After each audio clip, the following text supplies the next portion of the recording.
Good evening, ladies and gentlemen. Welcome to Partnership of Greatness. I am your pastor, Pastor Chiluba. And yesterday, I promised you that my wife will be here, but you also realize that there is only one person who lives in the future, and that is God. And God being in the future, He knows what is past, what is present, what will be in the future. But tonight, my wife said, please go ahead with one honorable that God has been using in this nation, and enormous wisdom. And so I sourced the wisdom of Honorable Bob Sichinga, who will be one of the speakers at the conference. Honorable, welcome back. Thank you so much indeed, Pastor Chiluba. And also, I'd like to say good evening to the viewers. Amen. Thank you for having me on the program. Amen. And thank you for your kind words about me. I really appreciate that. I'm humbled. Well, you see, I follow the Bible very closely. The Bible says, give honor to whom it's due. And so, when you do something for the nation, whether people appreciate you or not, God does not forget the works, you know. So for what you keep on doing, for what you are doing for this nation, I think we need to put the right words in the right places. This is why you are not in Parliament. Who knows? Tomorrow you'll be in Parliament, and it is wrong for us to say honorable today, Mr. tomorrow, honorable that. But somebody said, once a pilot, always a pilot. Thank you so much indeed, Pastor Chiluba, for the kind words, and I really appreciate it. But I'm humbled by your kind words, because I know you are. You speak from the heart, and you mean what you say. So I'm most grateful for it. Thank you so much indeed.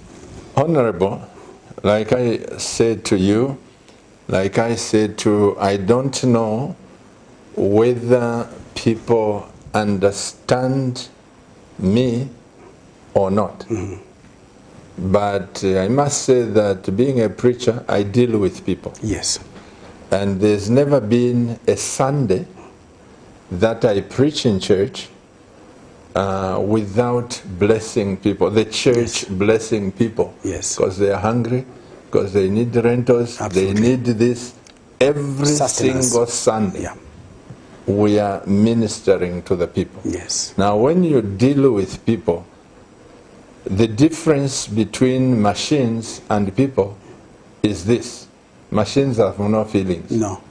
When they break down, they don't even feel. But a human being, when the soul is wounded, when the spirit is wounded, the Bible says a person offended, a brother offended, is harder to be won than a fortified city. So because I deal with souls, this is why I say, Honorable, that when I look in this nation, I feel that I've got something, small or big, to contribute to this nation. Right. And Absolutely.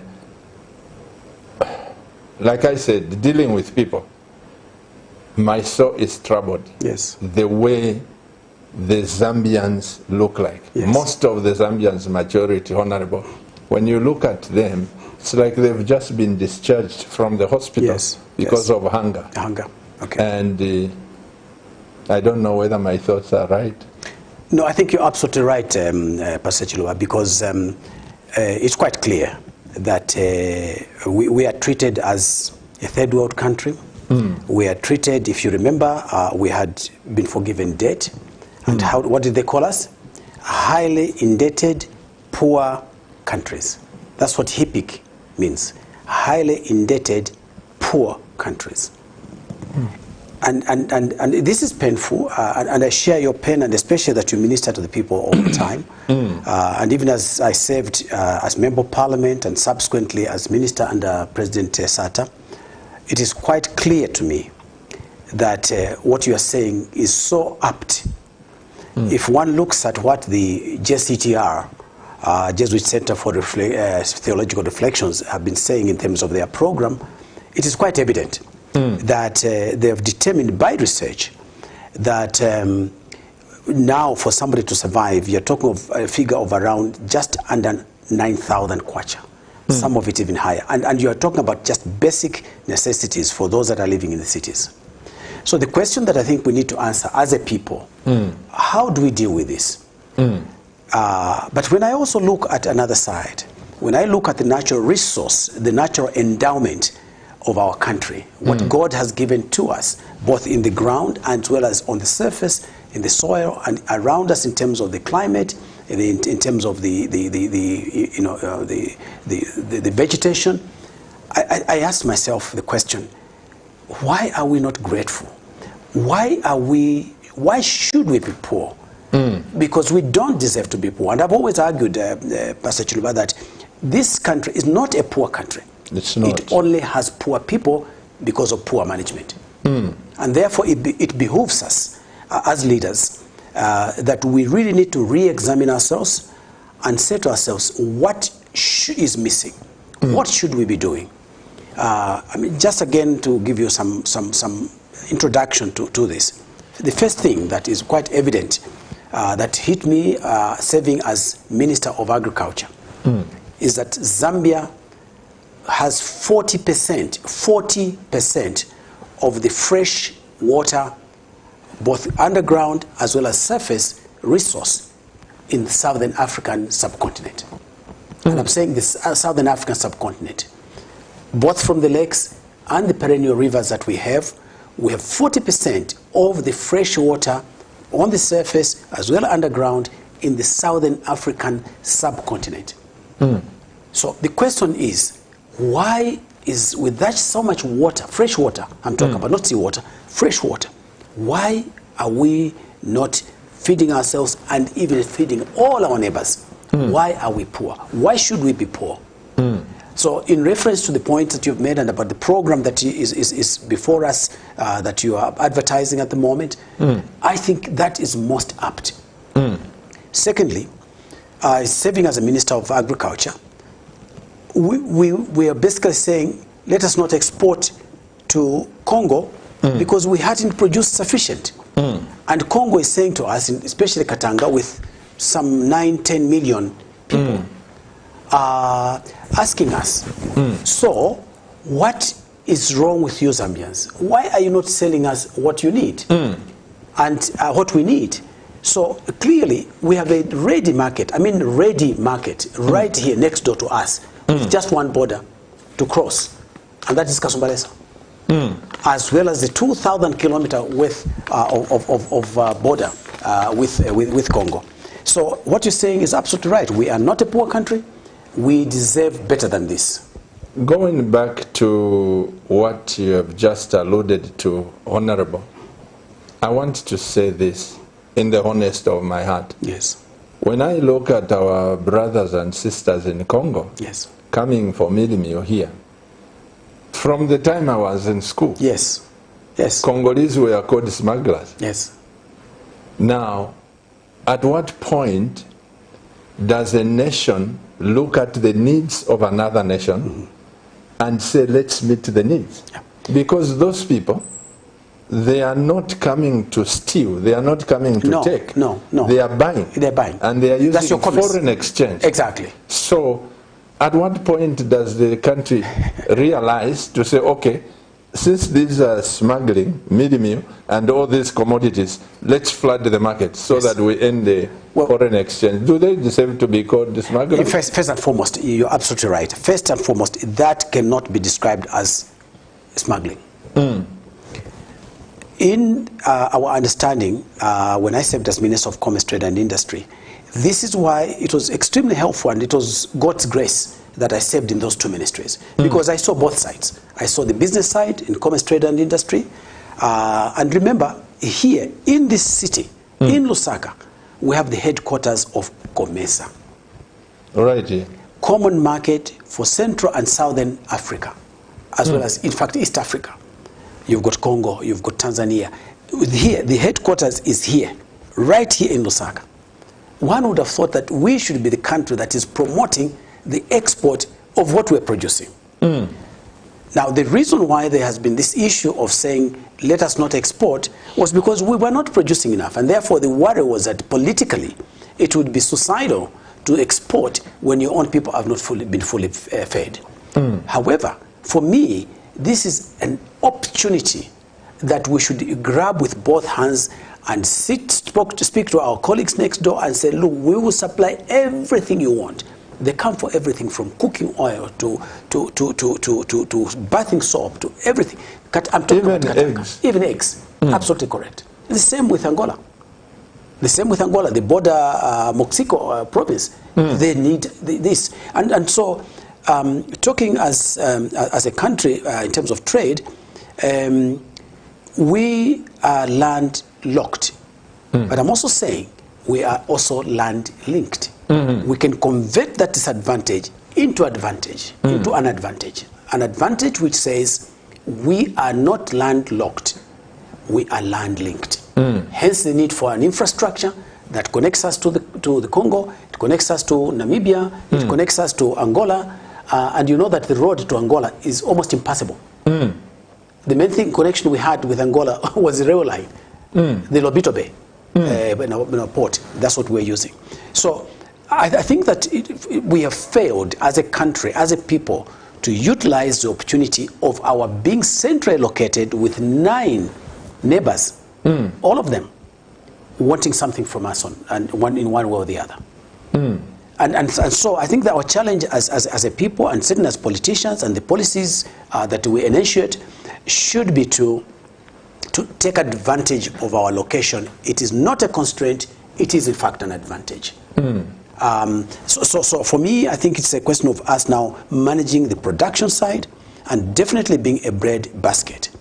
Because Caprivi Street, for instance, in Namibia, where do they get the stuff from? They are further from Windhoek than they are from us, from Livingstone or Katimamlilo.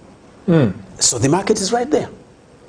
Fortunately, with the opening of the Kazungula Bridge now, and I'm so delighted because I escorted the managing director of ADB. I was the minister acting as transport minister at the time. The managing director of ADB, when we were looking at how congested the border was on either side. Trucks were waiting almost 10 kilometers on either side. And so the need for that bridge has been absolutely enormous. And it's a shame that our colleagues in Zimbabwe refused to be part of it. Now you had to divert the road, you had to rather the bridge, and made it longer but more expensive. But here it is; it's completed now. So I am very delighted because I went with Kaberuka, Managing Director Kaberuka of ADB. And I am the one who escorted him, and when we had the initial discussions, how do we do it? What do we do? Additional money that was needed because we had to divert the bridge. Absolutely fantastic. So that is again an opportunity for us, right there, directly to Botswana, to Namibia, all right. So already there, and definitely to Zimbabwe. You know, whether they acknowledge it or not, it is there. So I think that is a very, very great asset. And for me, that's the infrastructure investment we should be making. Briefly, Honorable, I should have started with this, but you know, Camnet TV, it's a huge family now in Zambia. Yes, and yes. we think the same, and we know that we were born for greatness. Yes. Whether you are poor, whether you are educated, we have the same thing. When I tell you that even the people in the data center, yes, between November and now, yes, they were just telling me today, we've registered 1,800 subscribers for Camnet TV, those who feel they can take on the nation through agriculture. Fantastic. But I should have, that is minus the 7,500 we already have. Had, you know, at the time, yes. Yes. Okay. But I want to ask this question, Honorable. Right. I should have asked it. But I want the people to know yes, your academic backgrounds, because there is something that I want to ask. A person like me, not different from my grandmother, who when she looks at you, she says, Kariyobwadi, she didn't need a degree to tell you that you are hungry. That's right. That's right. My grandmother would just look at you and say, Kaliogo alikukula hapa nishinaba monati. This boy is great. So to feed the people of Zambia, it doesn't need a degree. No. I want to ask your background. Please, okay. I cherish what you've done. Yes. Afterwards, then I'll ask a question. Okay. Well, I trained most of the time here at home. My primary school was at Muyombe, in what is now a new district called Mafinga. My parents were the ones that established the first clinic in that area in 1941. My elder brother was born a year later in 1942, our eldest brother. And then finally I was born in Luapula at Mberesh Mission Hospital. So that's where I was born. So, but I grew up in Isoka. I grew up in Mafinga, formerly Isoka East, at a chiefdom called Muyombe and the village called Muyombe. That's where I grew up. I did some of my education in Malawi when I was chased from school. I went to Terere and I went to Mzuzu Government Secondary School.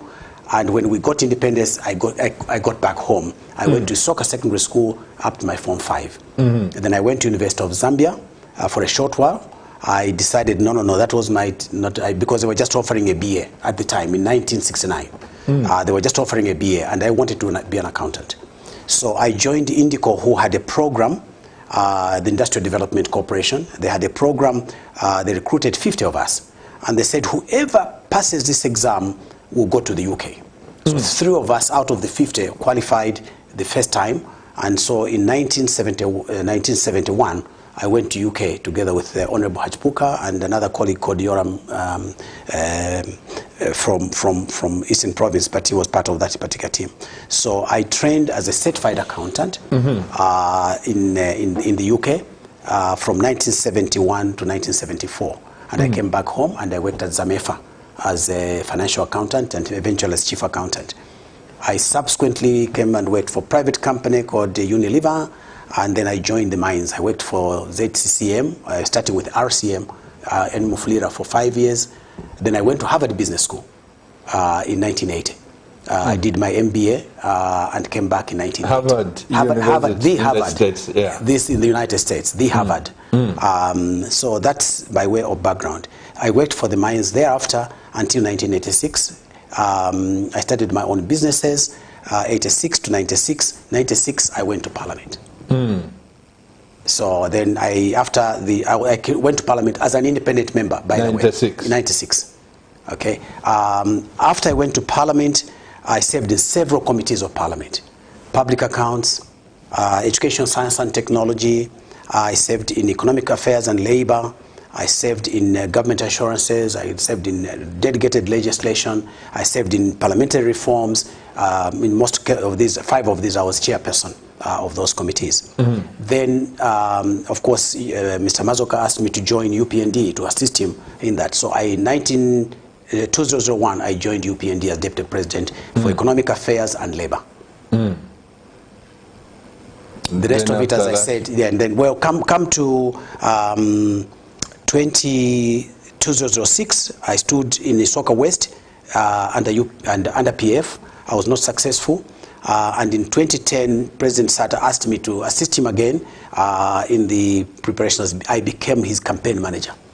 He says, I don't want you to stand, I just want you to manage my campaign. And that's how I developed now the current, what is the PF manifesto. All the speeches that he gave at the provincial conferences, I wrote them. I prepared those, mostly emphasizing the issues that we've just talked about, the issues of infrastructure, the need for infrastructure, especially economic infrastructure, so that forms the basis of the economic development. So that by way of training, that is my background. The way, in terms of my experience, this is where I've come from. After having said that, because even last time I was intrigued when you mentioned Harvard. Yes. And Harvard is not a school where every Jim and Jack goes. Yes. It's like in our days in the 70s, if somebody qualified to go to David Kaunda, Hugh Crest, or Munali, yes, then you know that these are not pushovers. Yes.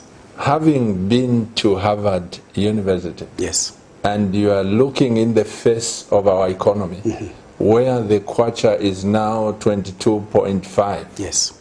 In some cases 22.4. Do you have hope that through agriculture, this economy can bounce back? Yes. Or we have lost hope No. to say that there is nothing we can do? Pastor Chiluba, there is no, in my vocabulary and in my mind, there is no room for hopelessness. In fact, Zambia is not even a hopeless basket case. No, we are making it to be by our management. And I'm saying collectively, as citizens, as Zambians. For me, this is a country which, honestly, if we just looked at specific areas, and for a moment I'll leave agriculture out, but I will look at others. Even if we were to look at just the mining for which we've been renowned, and did not send out raw copper, I'm talking about blister copper, I'm talking about copper cathodes, I'm talking about copper sheets going out to other countries. When we do that, we're exporting jobs. You may recall that when I was Minister of Commerce, Trade and Industry, I made a statement that I am hoping that in due course, we will stop exporting the copper. Why? Because we've got so many young people that are looking for jobs. You create jobs by value addition. You add value to your raw material instead of us sending it to Europe, to China, to India to go and make the products, including copper sheet, which we import back. So that is one thing. However, having talked up to you about the resource, the water resource we have, the land resource, 4.3 million hectares of arable land this country has, none of our neighbors has got that to the same extent as we have. And therefore, the issue is that where is our comparative advantage to enable us overcome that impediment? The issue of the kwacha going to 22 from 5 when it was converted is because we've allowed more imports than the resource of dollars that we have. Therefore, the demand for that dollar is so much greater, and people are prepared to pay more kwacha for it. When we start to export more, we are creating and earning the dollar, and therefore it will satisfy that demand and reduce the price of the dollar. From the 22 probably back to the 5. It can be done. It can be done. Well, remember how it was. When I went to UK myself in 1971, the exchange rate was $1 to 1.12 kwacha. Okay? In other words, the kwacha was worth $1.12, the kwacha. It was more valuable than the dollar in 1971. Really? Yes.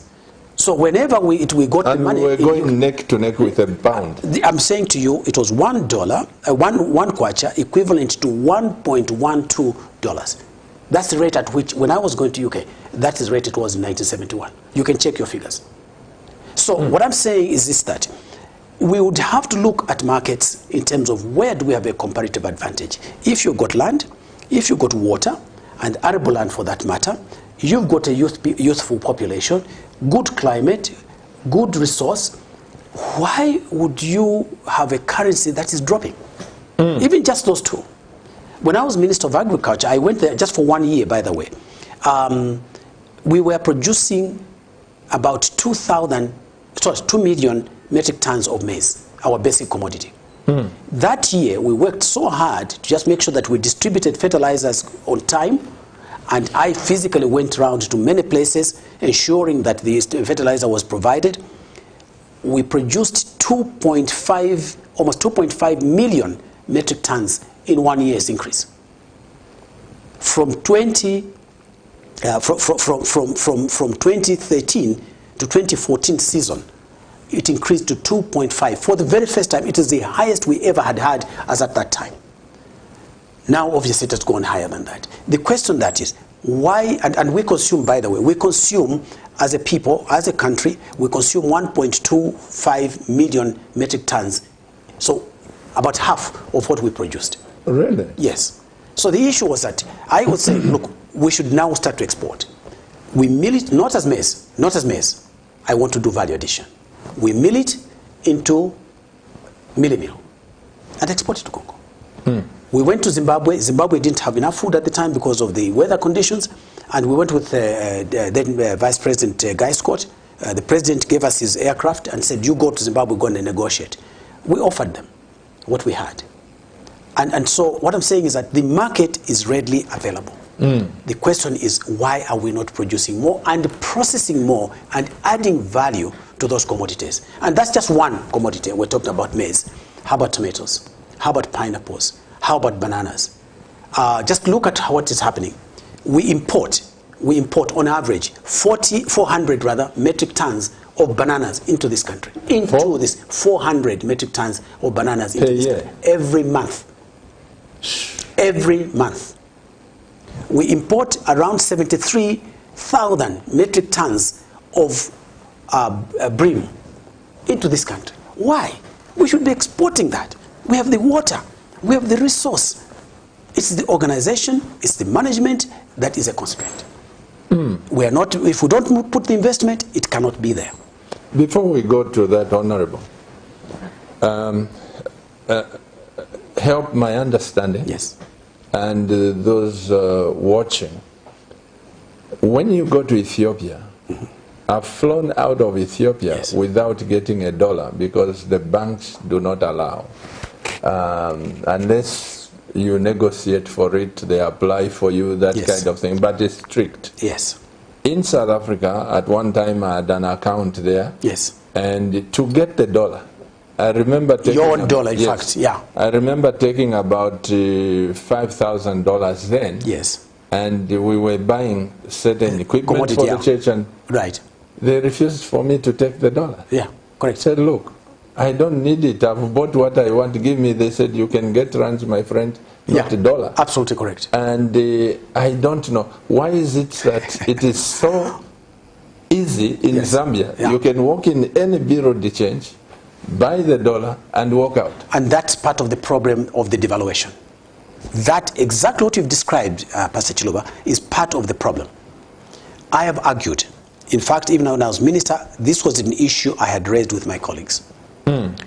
Why do we have this free reign? Anybody can come here and say, this is what I want, take money, right, as they like. All they have to do is ask a Zambian, if you got an NRC, they go there, they can get the money and take it out of the country. You cannot do that, as you say, in South Africa or elsewhere. Now, because of that, it means that we have got so much money, and I think that many people are coming to do business here. They bring commodities, sell them here so that they can take the $1 out, because they cannot do it in the other countries, exactly for those restrictions. And that is a policy issue. It's a choice we have to make. It's a decision that we have to make. And for me, this is why it's so critical that we revise all these approaches. Even the issue of investment. There was an issue that I had raised when I was minister. I said, why don't we have a specific account at the Central Bank, Bank of Zambia, for all the investment that is coming into the country, so that we can let people account for it. Instead of bringing us second-hand vehicles and second-hand equipment, and so, let's make sure that the money comes here, then they can buy what they want. Especially, big investments like the mines, they ought to account for what they brought. They'll say, we invested so much, but where was the money? Right? It never came through. You just see the figures that we have spent 1.2 billion. Yeah, but the currency is not here. But even if it came, if you allow other people to collect it, then of course you're not going to have the money to recycle within the economy and to keep your exchange rate low. So this is my training. I mean, I've been in this field for 50 years now. So I just think that we ought to change our approach. We ought to change the management of our foreign currency, and also to require a lot more prudence in the manner in which we are managing our economy. So, and these are just a tip of the iceberg. There are so many other issues that we need to address ourselves to: our efficiencies, our technologies, our yields. For example, in our technology of farming, for instance, our yield of maize, our yield of the various commodities, and that's this. What we're talking about is just the tip of the iceberg. Yes.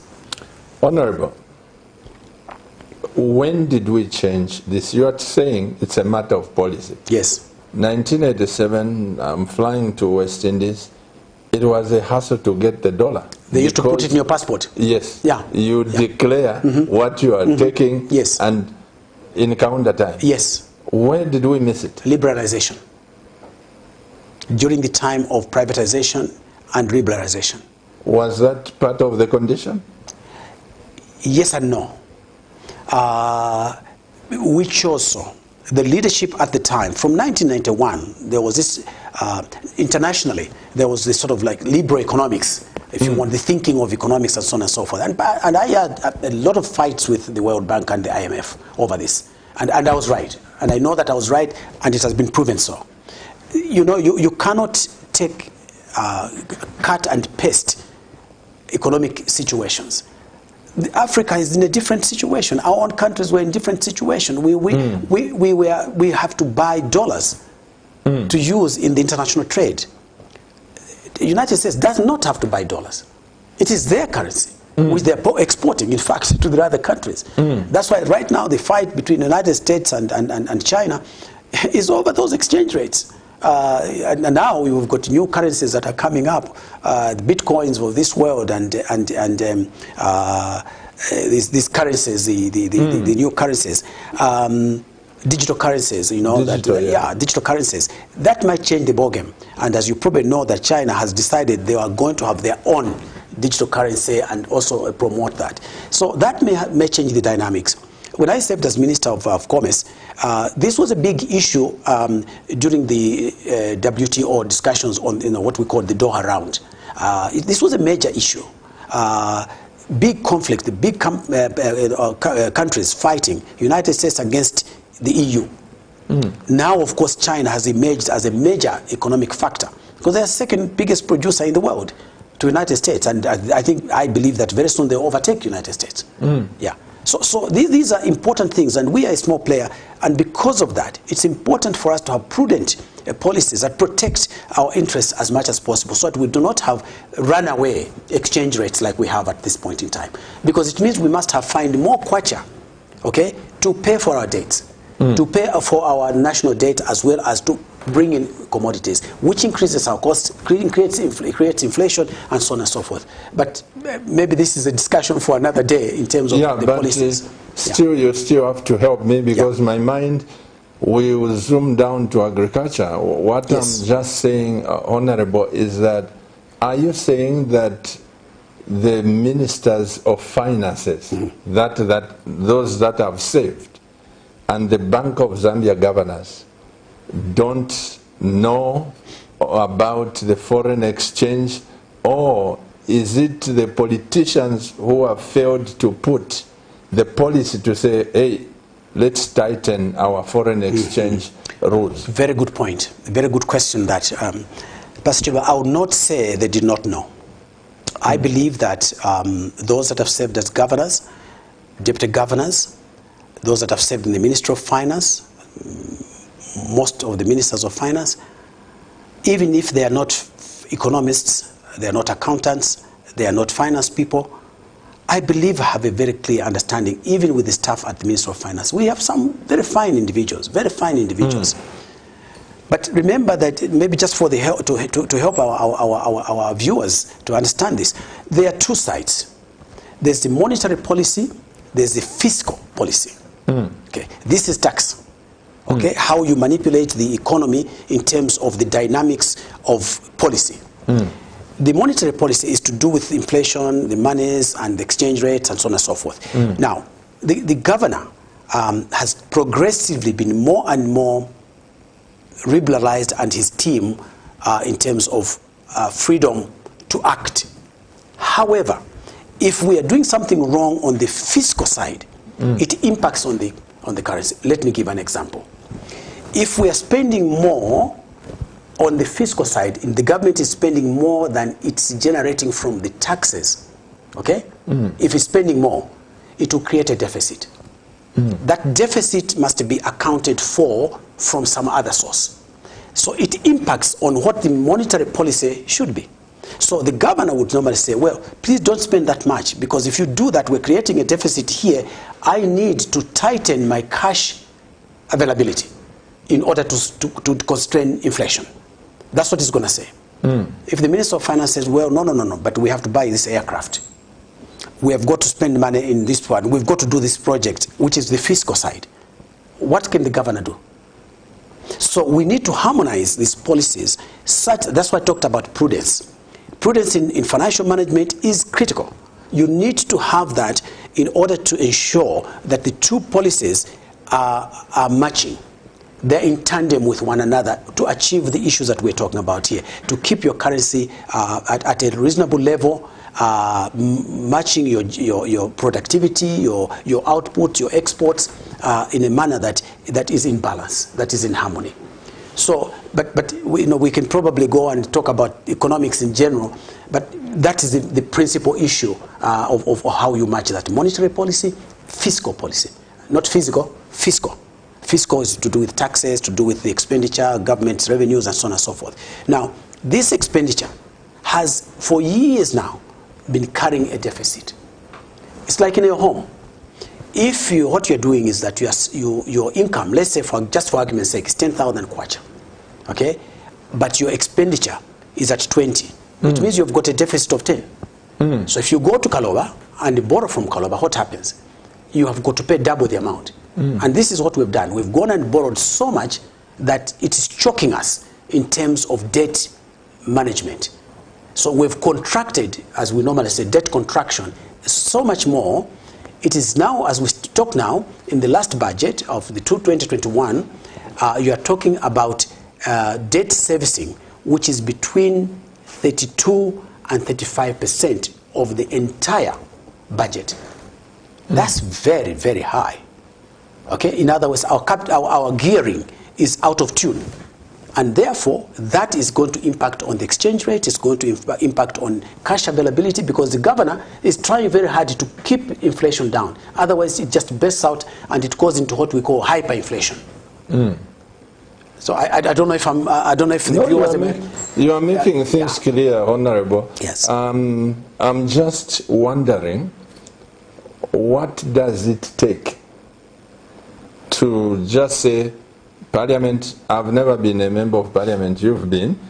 What does it take for the nation? Do we need a consensus to say the money should not be going out, tighten the rules? Yes. Is it is both. The people, or it's the ruling? It is both. Yeah. Remember what the Constitution has provided for. The current Constitution, the existing Constitution. It says there will be no debt contraction without parliamentary approval. But the current government has gone out and borrowed money without informing Parliament. So if you do that, how does Parliament participate in the discussion? Because they ought to be able to say to you, members of Parliament should be able to say, the executive, you want to contract debt. What is it for? Like in the case of Joe Biden and this people. Yes, that's exactly what should happen. 3 trillion he wants. Yeah. Whether it's he has to go to the House. He has to say, look, I want to spend this money. So the president, through the Minister of Finance, because remember how it works. The president comes to Parliament and gives what is called the State of the Nation address. State of the Nation address. And says, this is going to be my government's policies. Right? 2 weeks later, the Minister of Finance presents the budget, which should marry with what the president has said. They ought to be in harmony. Okay? It is so the members of Parliament themselves should be knowledgeable enough to question that. Now, this, here sometimes we have people that do not even have grade 12.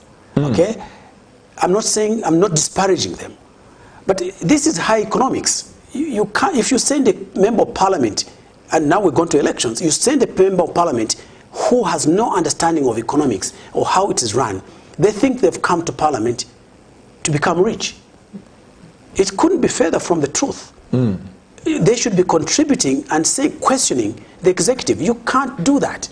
Both in the president's policy statement and the response from the members of Parliament, they ought to say, Mr. President, you are saying this. But the reports that we have, what we call the economic report, the medium-term expenditure frameworks, the national development plans, they are saying the following: how are we going to the Vision 2030 with these policies being in conflict? Why don't you give us harmony? And this is the case. This is the case. Mr. Speaker, we'll lay it on the table of the House. This is incorrect. The government's policy and reports are saying this, and the government is taking these policies. That requires knowledge, Pastor Chiluba. It requires intellect. It requires an understanding and analysis, an analytical mind to say this cannot take us to where we want to be. When the Minister of Finance brings his budget, and by the way, this year, it will come almost towards the end of the year because of the elections. Okay? It's supposed to be done within 90 days of the elections. So it means that very close to December, it will come. Now you've got new members of parliament. What do you think they'll do? Do you think they'll challenge those budgets? Right now, today, I think it has been published, there's a call for comments on the budget. How are you going to talk about the budget in this election year? Everything is a head-scatter. You know, it's just not in harmony. There's so much money being expended. You ask, where is it coming from? You see cadres standing on money, walking on money, and taking money from bags. Where could it be coming from? It is not realistic.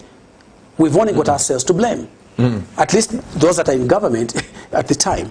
So we need to just to be prudent. We need to be careful in the manner in which we do it. And we need knowledgeable members of parliament, knowledgeable ministers, who understand these things. This is not child's play. This is a serious issue. We are competing against other countries. And remember the problem we had in 2008, the global economic collapse. We have never recovered from that.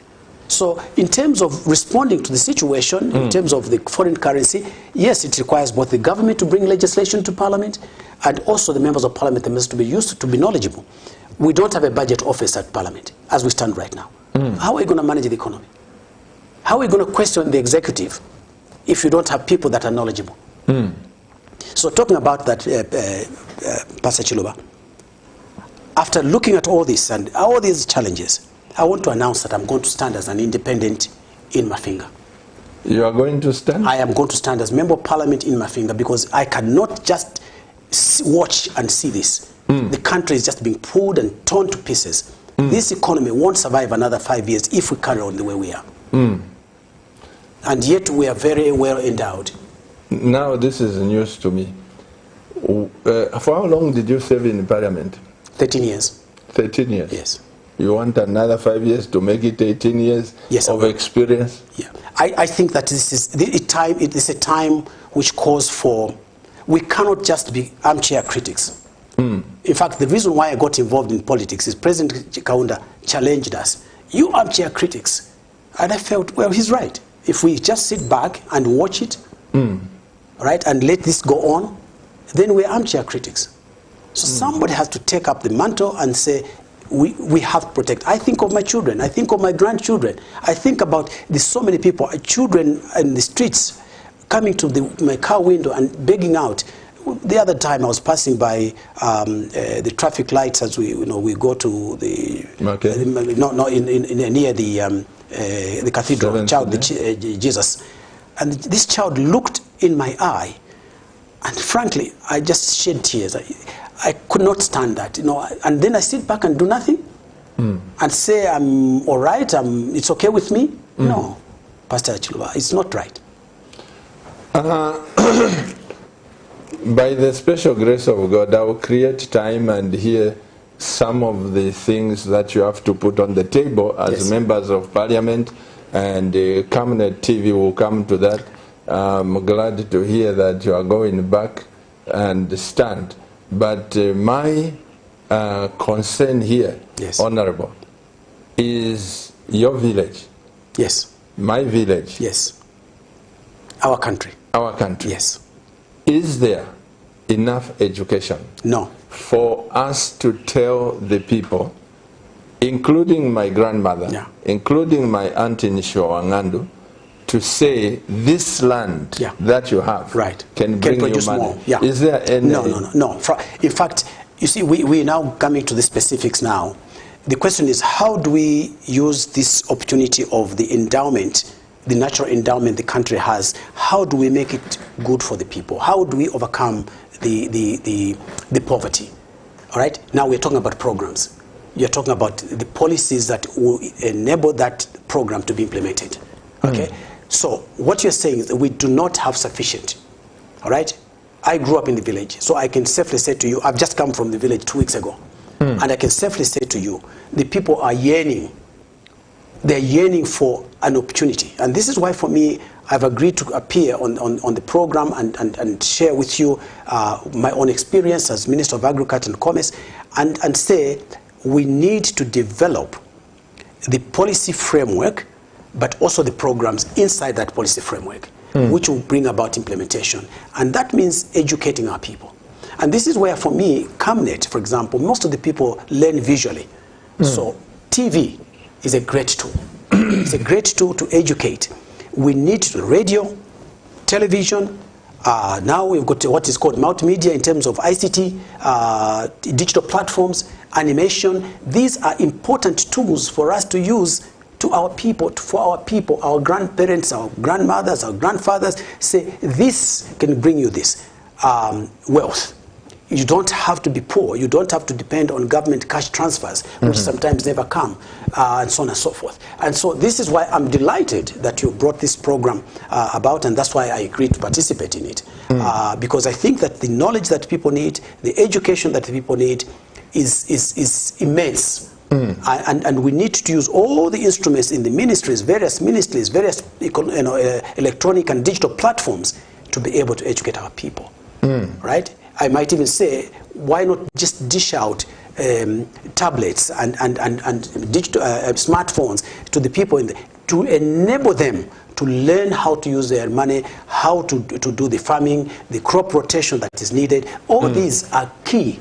They are critical to the people's success. So they are aiming for themselves, not to dish out money and buying their vote during election time, because that's not sustainable in the long term.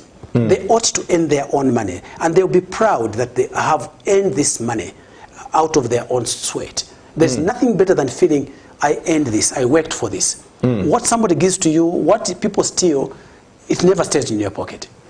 You know, there's a story I tell. We were having lunch in one of the restaurants in Houston, Texas. Okay. So there came a white man begging money from the people in there. Yes. And nobody gave him money. Yes. And I'm sitting there, a white man begging money. This is unusual. It's unusual. You expect a black person. Yes. So when he came near our table and he said, my brother, help me with something, I got $20. Yes. And I gave it to him. Then he says, do you have a car? I said, no, I was brought by my friend. And he says, sir, show me the car. I want to go and clean it. Yeah, to work for something. I said, no.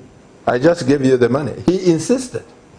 My friend stood up and said, come, I show you the car.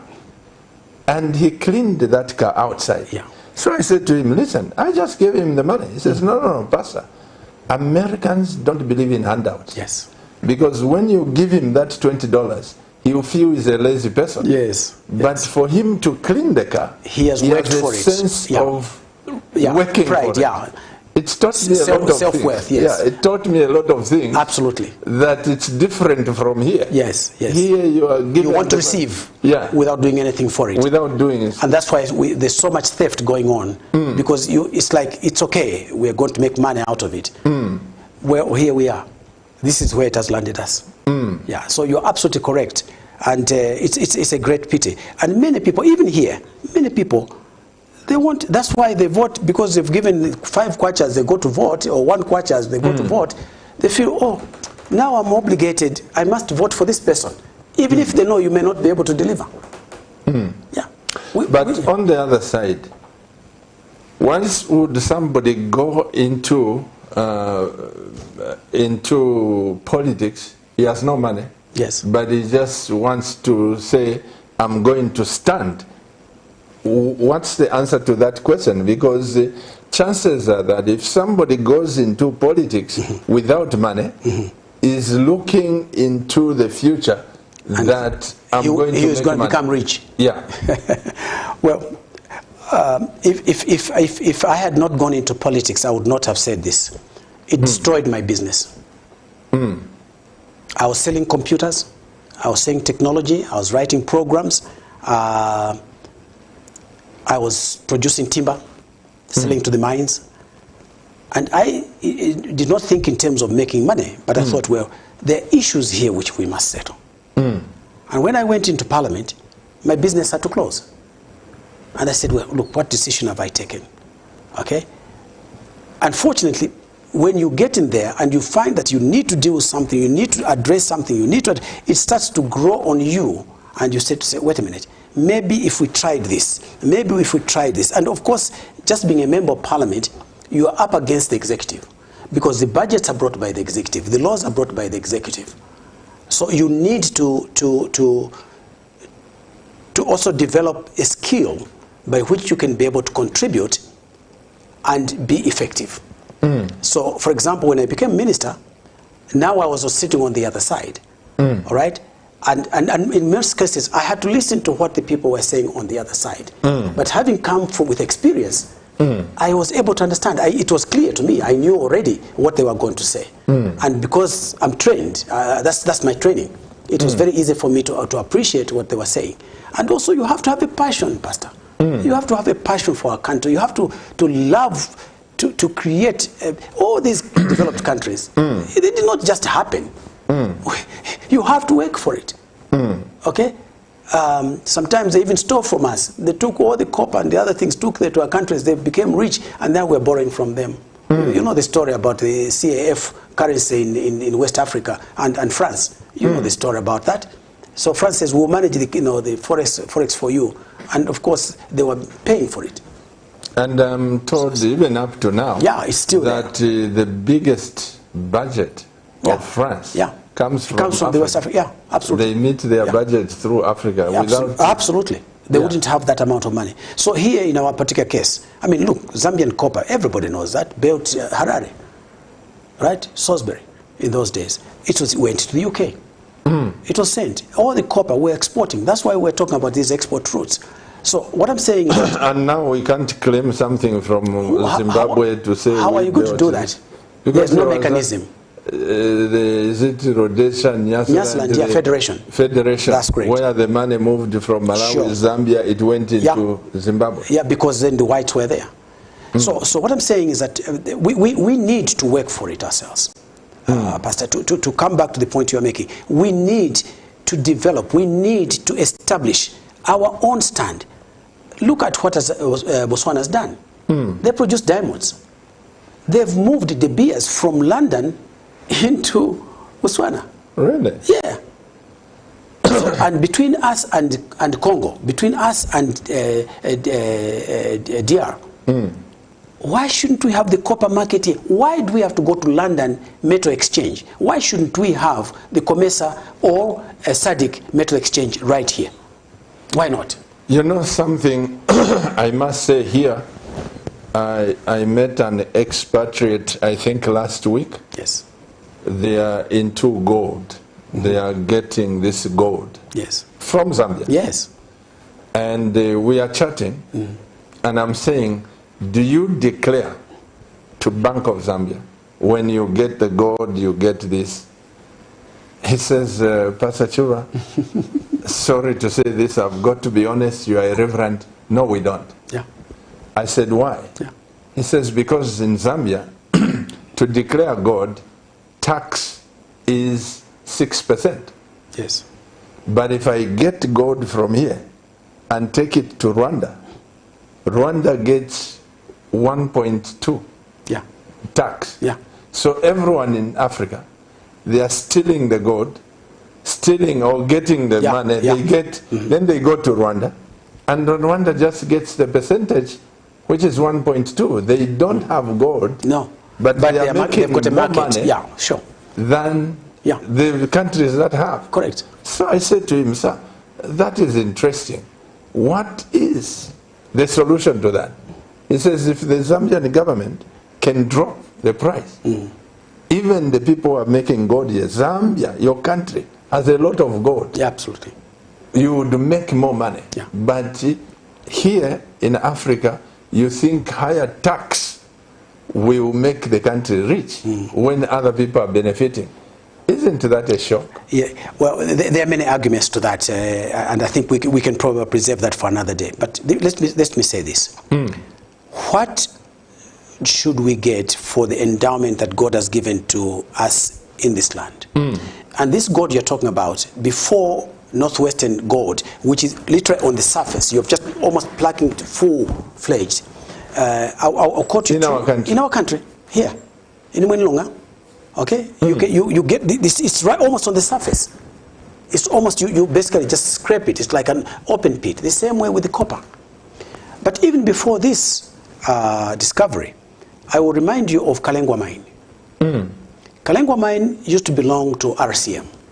When I joined RCM in 1977, it was one of the assignments. It was basically coming to a close. But the whole of Kalengwa Mine was like something that had come from space that landed there. It was almost 50% copper, almost pure copper. Now, by comparison to Wansha Mine has a 1.2% grade copper. This thing was 50%. So if you lift it up, it's like the whole of it is very, very heavy. Kalengwa Mine. It was 1 square kilometer around. It was just nothing but 50% copper. All right? So, if people are going to come and collect that from us, how much should they pay? Because remember, this is a wasting asset. It will not ever come back. So I beg to differ with that. I think that we should insist, you don't take it out, we process it here. Let me give you another example. Processing it here? Yes, we have to do it. No, we process it here to the finished product. I'll give you another example. I was working at Mufulira Mine for 5 years. And at the Mufulira, we had a refinery. The refinery normally is, where the electrolysis takes place, and there are droppings that come to the bottom of the tanks, and they are called slimes. If you take those slimes and reprocess them, you get gold, silver, and selenium from it. Okay, so we had a dollar copper refinery, NCR. It used to take all these slimes from all these mines and process it into gold. That gold was going to Bank of Zambia. Oh, really? That silver is what was being produced as chains in Kabwe. So what I'm saying is that until we start to do value addition locally, right? If we are to do value addition, we are exporting at the moment something close, probably in terms of the copper, at about 800,000 metric tons that we are producing as a country. If we are getting probably about $2 billion US. If we process that into finished products, we would be talking of between 12 and 14 billion US dollars. For the country? For the country. Because we've added value. Right now, I can give an example of what we can use it for. Every single car manufacturer is going for electric cars. Okay? And they want pure copper. 100%, because it's a very good conductor. 99.6% is, we produce the best copper in the world. 99.96% of that copper. And if we did that and said we are going to produce now the conductors from the batteries, the electric cars, car batteries, into the motors which are normally in front of the vehicle, okay? And it was using that copper. That's what every single motor manufacturer wants. Why are we sending the copper instead of making that cable? Why are we doing that? Why are we giving away the jobs? We have got 7-point-something children that want jobs right now in our country. Why should we export the jobs? Why? So for me, this is a big issue. In fact, we should make it a campaign issue. What is each party going to give to us? What is the government of the day that comes through? What are they going to do about it? We need to have answers to that. That's my position. Honorable, please help my understanding. Like I said, my heart bleeds when I look at how rich Zambia is, and we are not benefiting. No. What would it take for you, me, the opposition, the ruling party, yeah.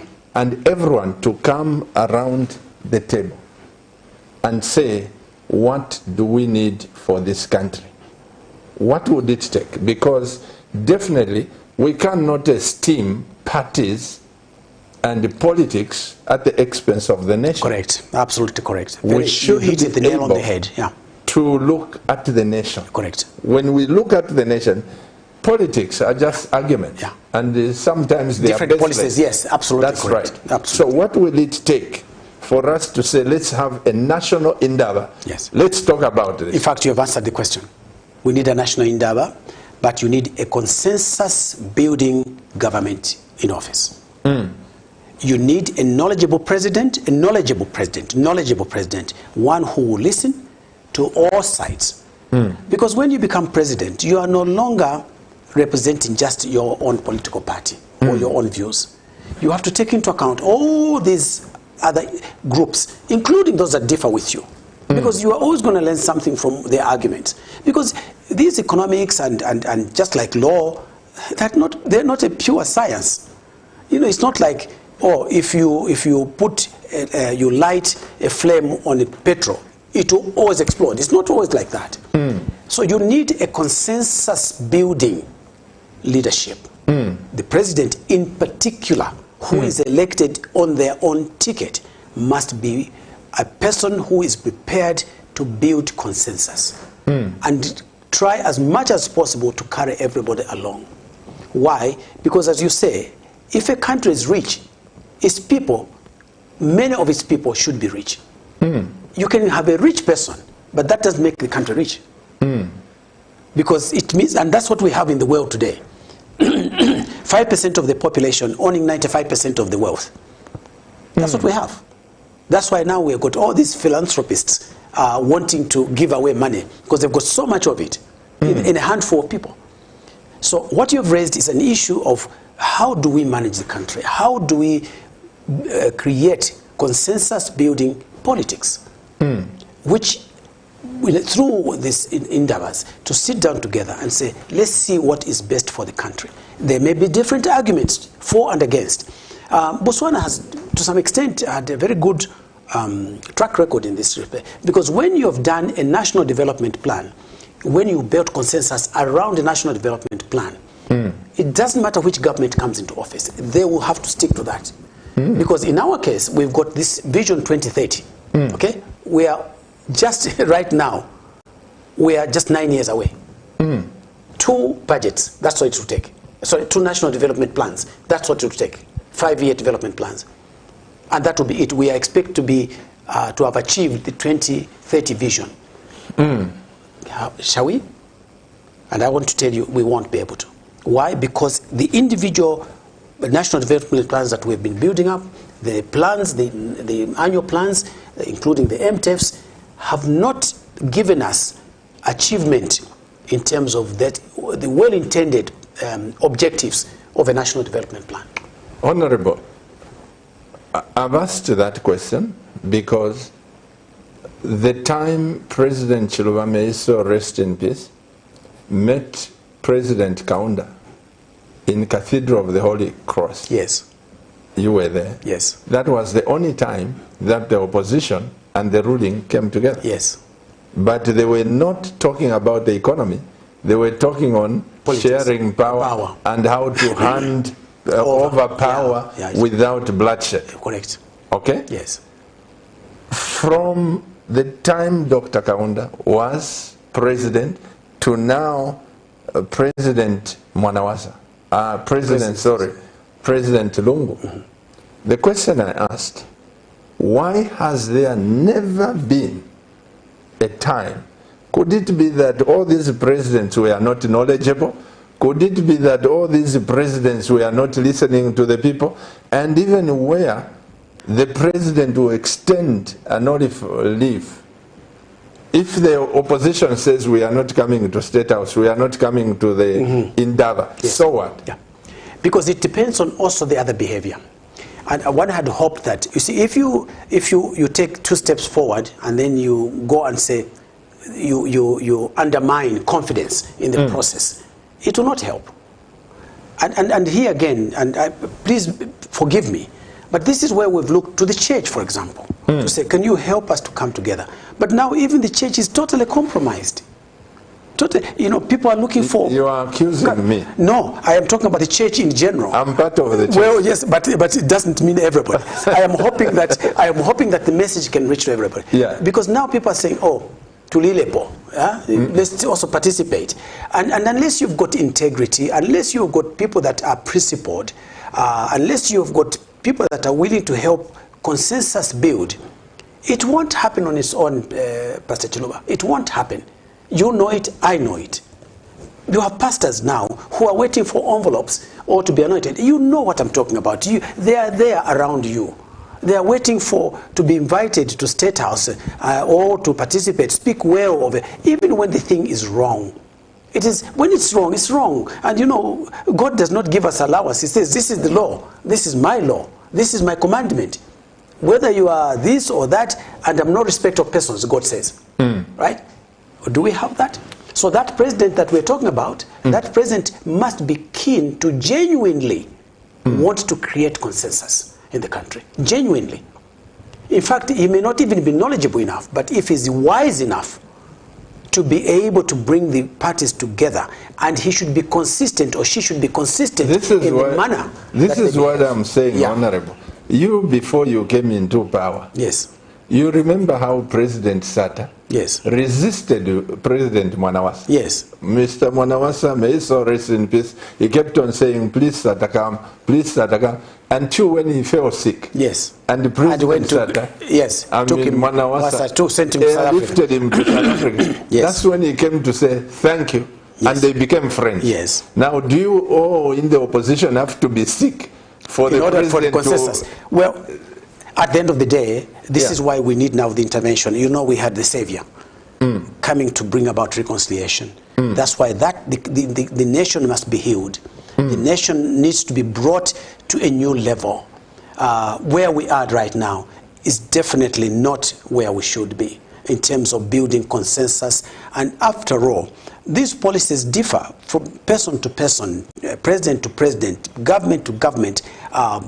Today it will be said this, tomorrow it will be another. So you're absolutely correct in this analysis that there's need for consensus building. And one is looking to the church, one is looking to the wisdom of the politicians, one is looking to counsel. And I truly believe that if you have a president that is keen to talk to others and build consensus, Zambia will move far much faster than we're doing at the moment in terms of development. And then everybody feels their party. Let me say this, Honorable. I'm sure the President HH is watching. Yes. I'm sure President Lungu is watching, and Dr. Mumba and yourselves. Each time I have an opportunity to meet the President, to meet the opposition leader, all of them, including President HH, I've asked him. Yes. Including President Lungu. Yeah. They are all willing. This one will tell you, I'm willing to meet. This one, I'm willing to meet. This one and that. But why is it that there is no time? I mean, I know you are saying the church must get involved. Okay. But like I always say, that sometimes the people around the presidents are selfish. Yes. That's what I think. Sure. Because if I'm your advisor and President Lungu wants you, and I know that I want to be your running mate, I will stop you from meeting him, because he too has people who will be running mates. I will lose my job. And I think this is what I think. I'm just saying this, that I think sometimes the people around the president are selfish. I think they're contributing factors. But at the same time, remember, you Pastor, let's go back to the Bible, because it's very illustrative. What is it that Solomon asked of God? Wisdom. Wisdom. So if the president has wisdom, what do you think he should do? Because look, when you sit as president, you can call anybody. I remember I shared with you, I said in Parliament, the Speaker normally goes to the President and takes with him some of the committee members and says, Mr. President, these are members of Parliament. They come from different levels, for independents, opposition, ruling party. These, we would like to ask for access to you. If the President does not give you access, what are you going to do? You want to walk to the State House? Yeah, but Honorable... So a lot of it depends. If the President is of that mind, he can call anybody. He can anybody. And in fact, in the Constitution, it requires us to be able to say, yes, I am willing to do something. This is why it's taking me back to the question. Yes. Because I have no answers. I would not say that President Lungu is the first president here. From back to President Kaunda, why has there never been?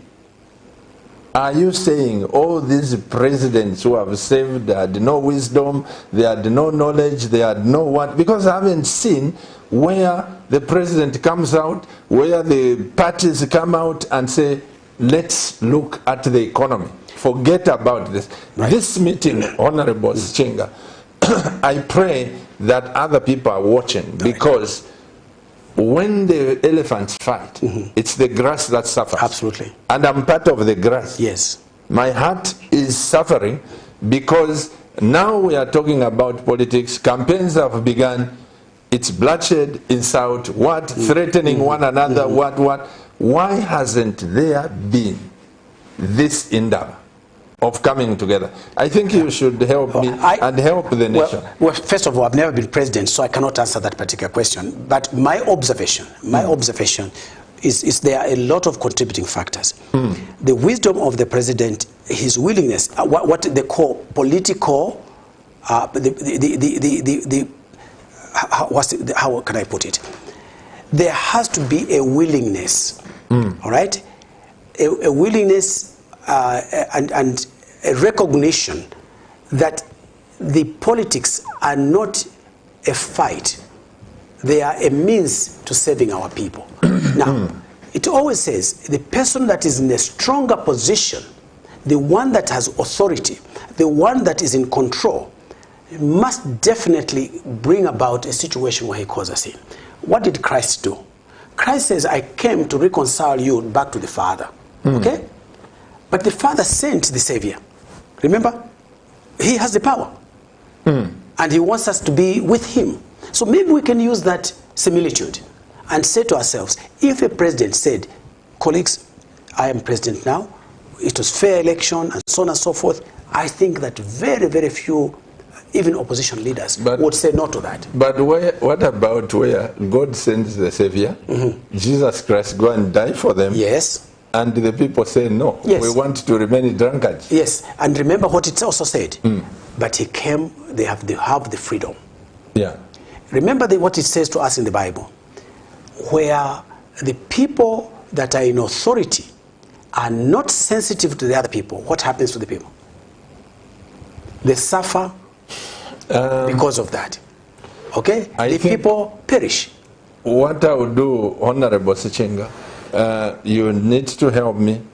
You've just told me you are going to stand as an independent there. Yes. And I need to be helped. Yes. And a lot of people there, the Camnet TV viewers, need to be helped. Yes. This is our country. Yes.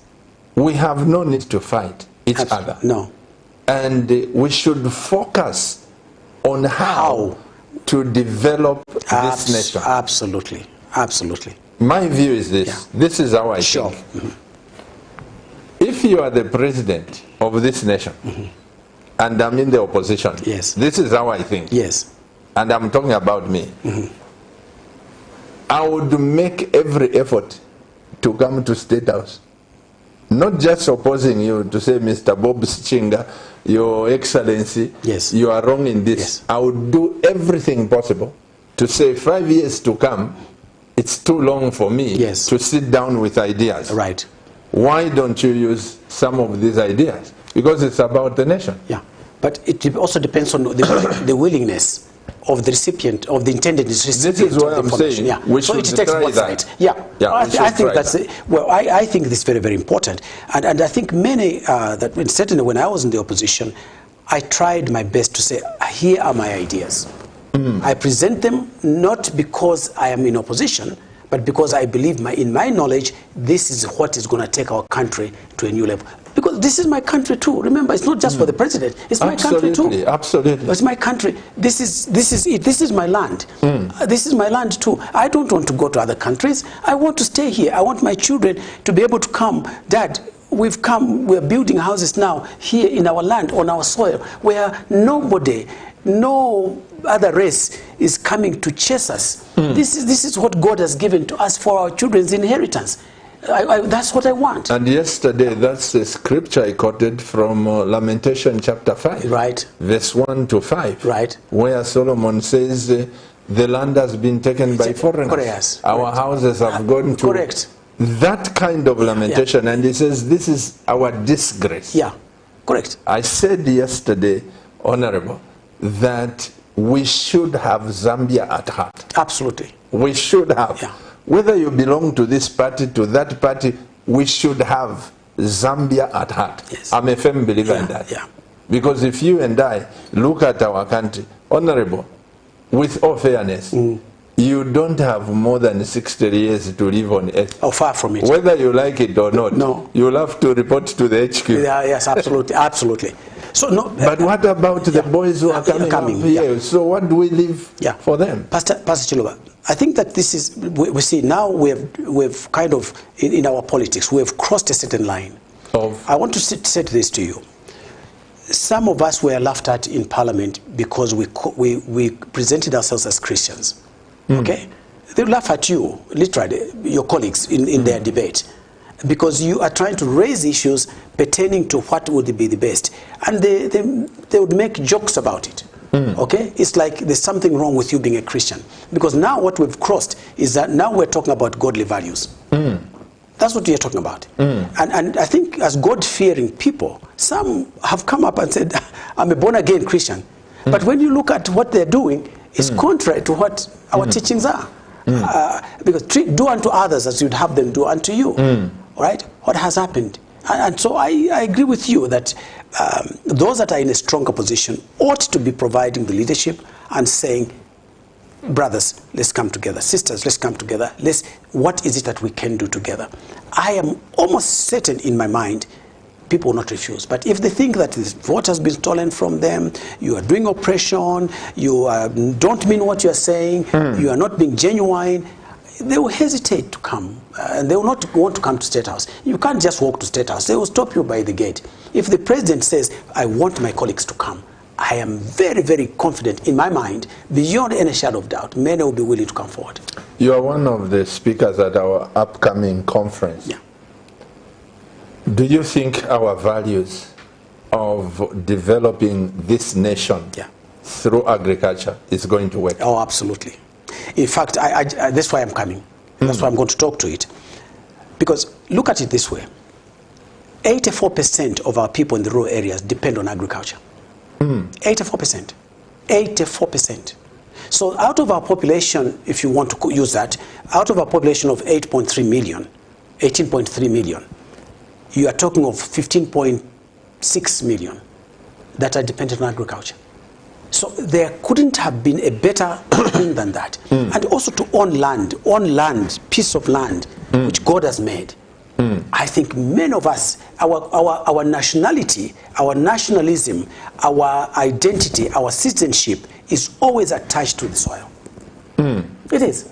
When you don't have anywhere you can say, this is my piece of Zambia, you have no connection to it. And I'm saying of late I've been saying, Honorable, that if you don't own land, you are not a Zambian. You know, well, exactly. You shouldn't be a Zambian. And so I think that we ought to go back to that. And I think that certain national leadership, national political leadership, has a lot to do with it, our own attitudes towards what we consider our country. Because where else would I go, Pastor Chiluba? Where else would you like to live? I've refused offers to live in West Indies with my wife. I've refused offers to live in the USA. I was given a big church to pastor there. But each time I used to go there, my heart is not there. My heart is here. This is it. You know. So shouldn't we make the best of it? Of course. Shouldn't we? For me, I share that with you. And I think that's why I'm here. Look, I'm a certified accountant. I could have gone to work, Rothschild, when I was at Harvard. They offer you a job before you even leave university.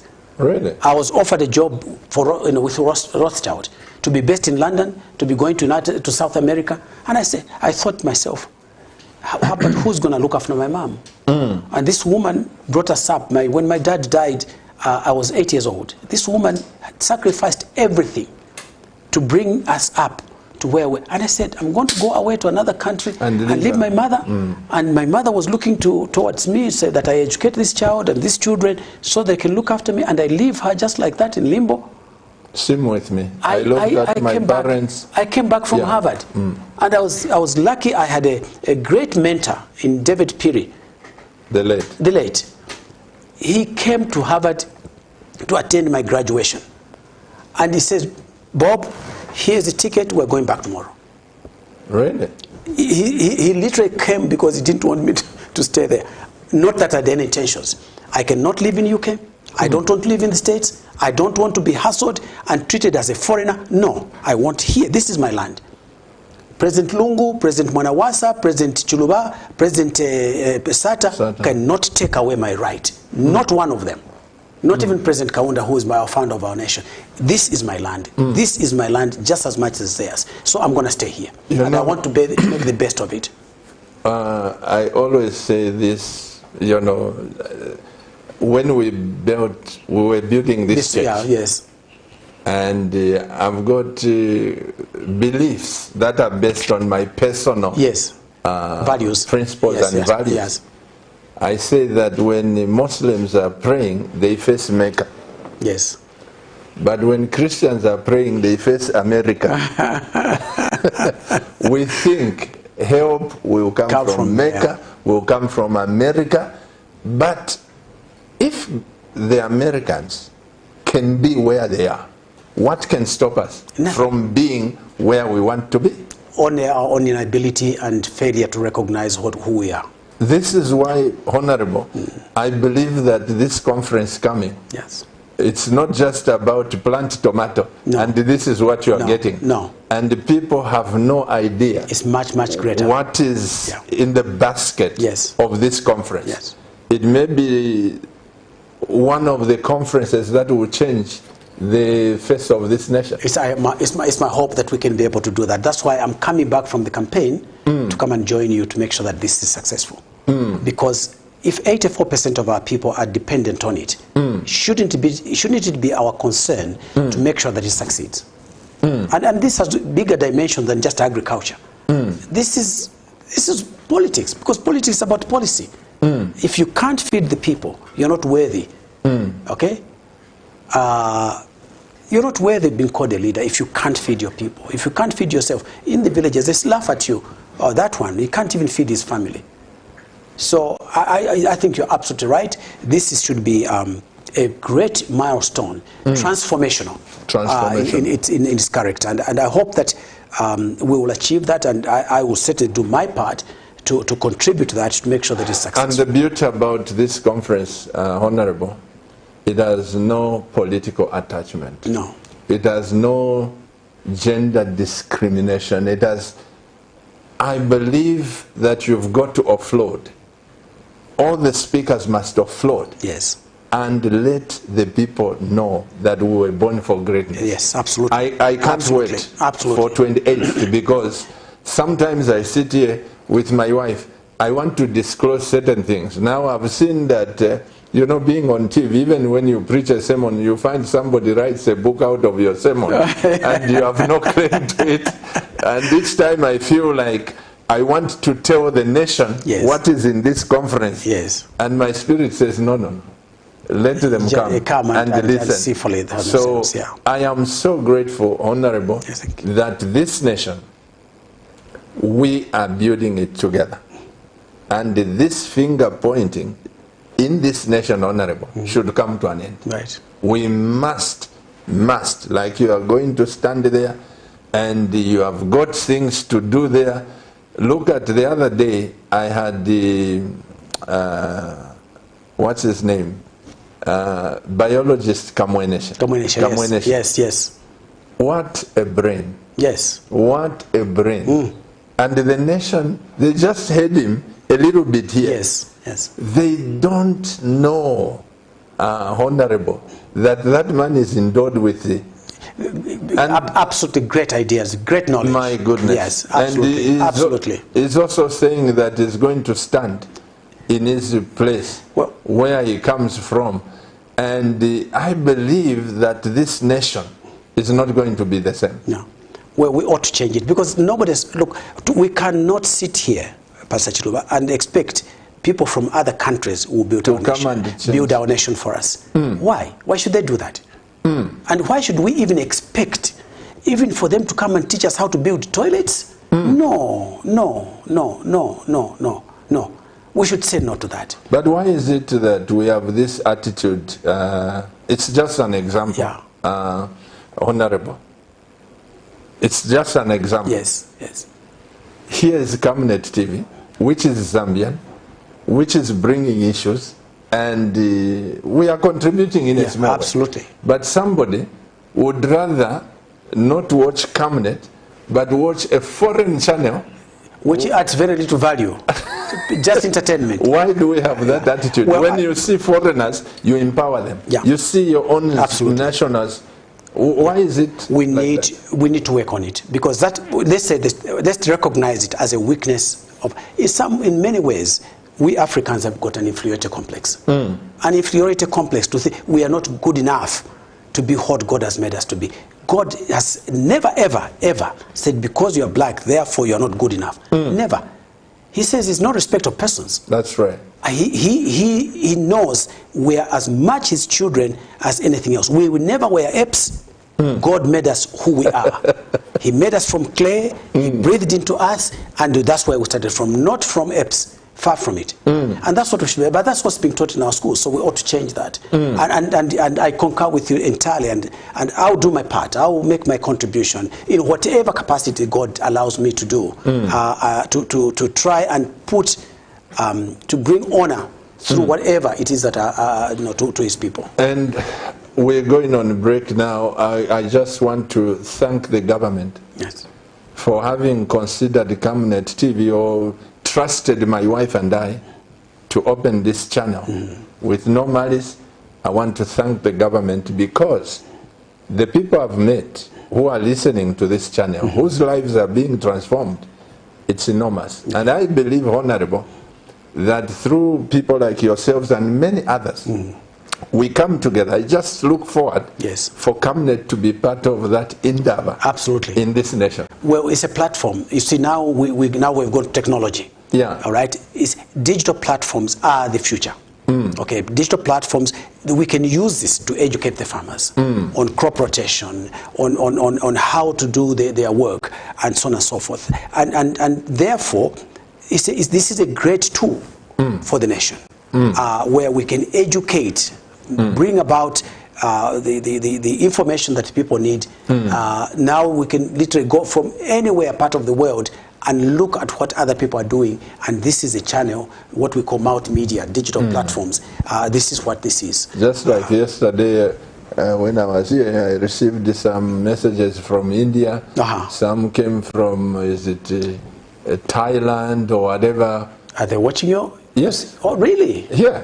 Fantastic. Even West Indies. Oh, very well. West Indies, Canada. I didn't realize that. No, right now we are on Facebook, we are on YouTube, we are on other platforms.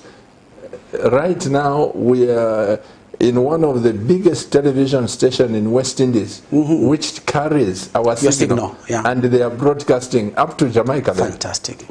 So this is why I'm saying, blessed be the Lord. It's a small voice, but I hope it's a contribution.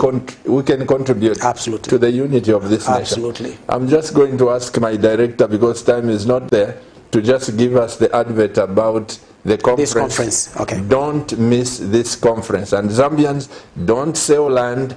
Zambians, you must acquire land. And to those of you in government, please empower the Zambians. Time has come for us to change the economic affairs of this nation. May God bless Zambia. We were born for greatness. Give us that advert, my director. The much awaited for Camnet conference is now scheduled for May 2021 with your hosts Pastors Victoria and Moses Chiluba. We have believed that every Zambian was born for greatness, and that you and I can contribute to the development of this nation. The big questions to ask are, can Zambia develop through agriculture? Can we produce indigenous Zambian millionaires? Plan not to miss this national conference on empowering Zambians through agriculture knowledge. Dates, 28th to 29th May 2021. Time, 0730 hours to 1630 hours. Venue, the Healing Word Ministries International in Ibex Hill. Charges, 950 kwacha, lunch inclusive for both days. Payments through via mobile money on 0962 965 883 or 0979 753 010, or you can pay via Stanbic Bank account number 91-300-1825-325. Speakers will be Professor Reda. We need Zambia to be one of the best nations in Africa. Professor Munkumba. If you just listen to a lecture, you may remember hardly anything. In 2 weeks' time, it's all gone. If you read, you may remember 10% of what you've read. If you participate in a discussion, 50% retention of the knowledge. So I always tell people, knowledge is the only thing that when you share it, you don't lose it. Professor Msongole. Agriculture can actually solve our unemployment for our youth. Through exports, agricultural exports, we can also stabilize our foreign exchange. Honorable Bob Chinga. When you do a budget, you plan it so that all the sectors, especially those that will give you low-lying fruits, in other words, you can achieve a lot with it, are the first things you do first. And biologist Kamweneshe. If we came together and put our hands together and concentrate on the soil. The people in Kenya, these Swahili people said, Dongo ni mali, means soil, that's money. Register your participation through Camnet lines. Camnet TV, not just another channel.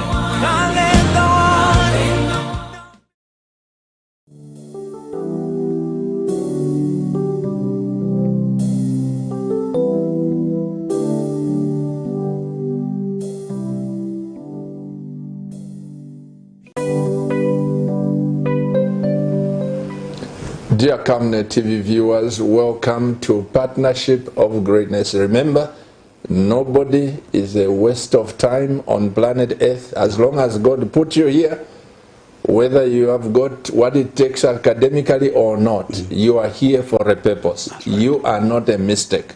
Whether you come from a decent home, whether you were born through wedlock, God has a purpose for each one of us on this planet Earth.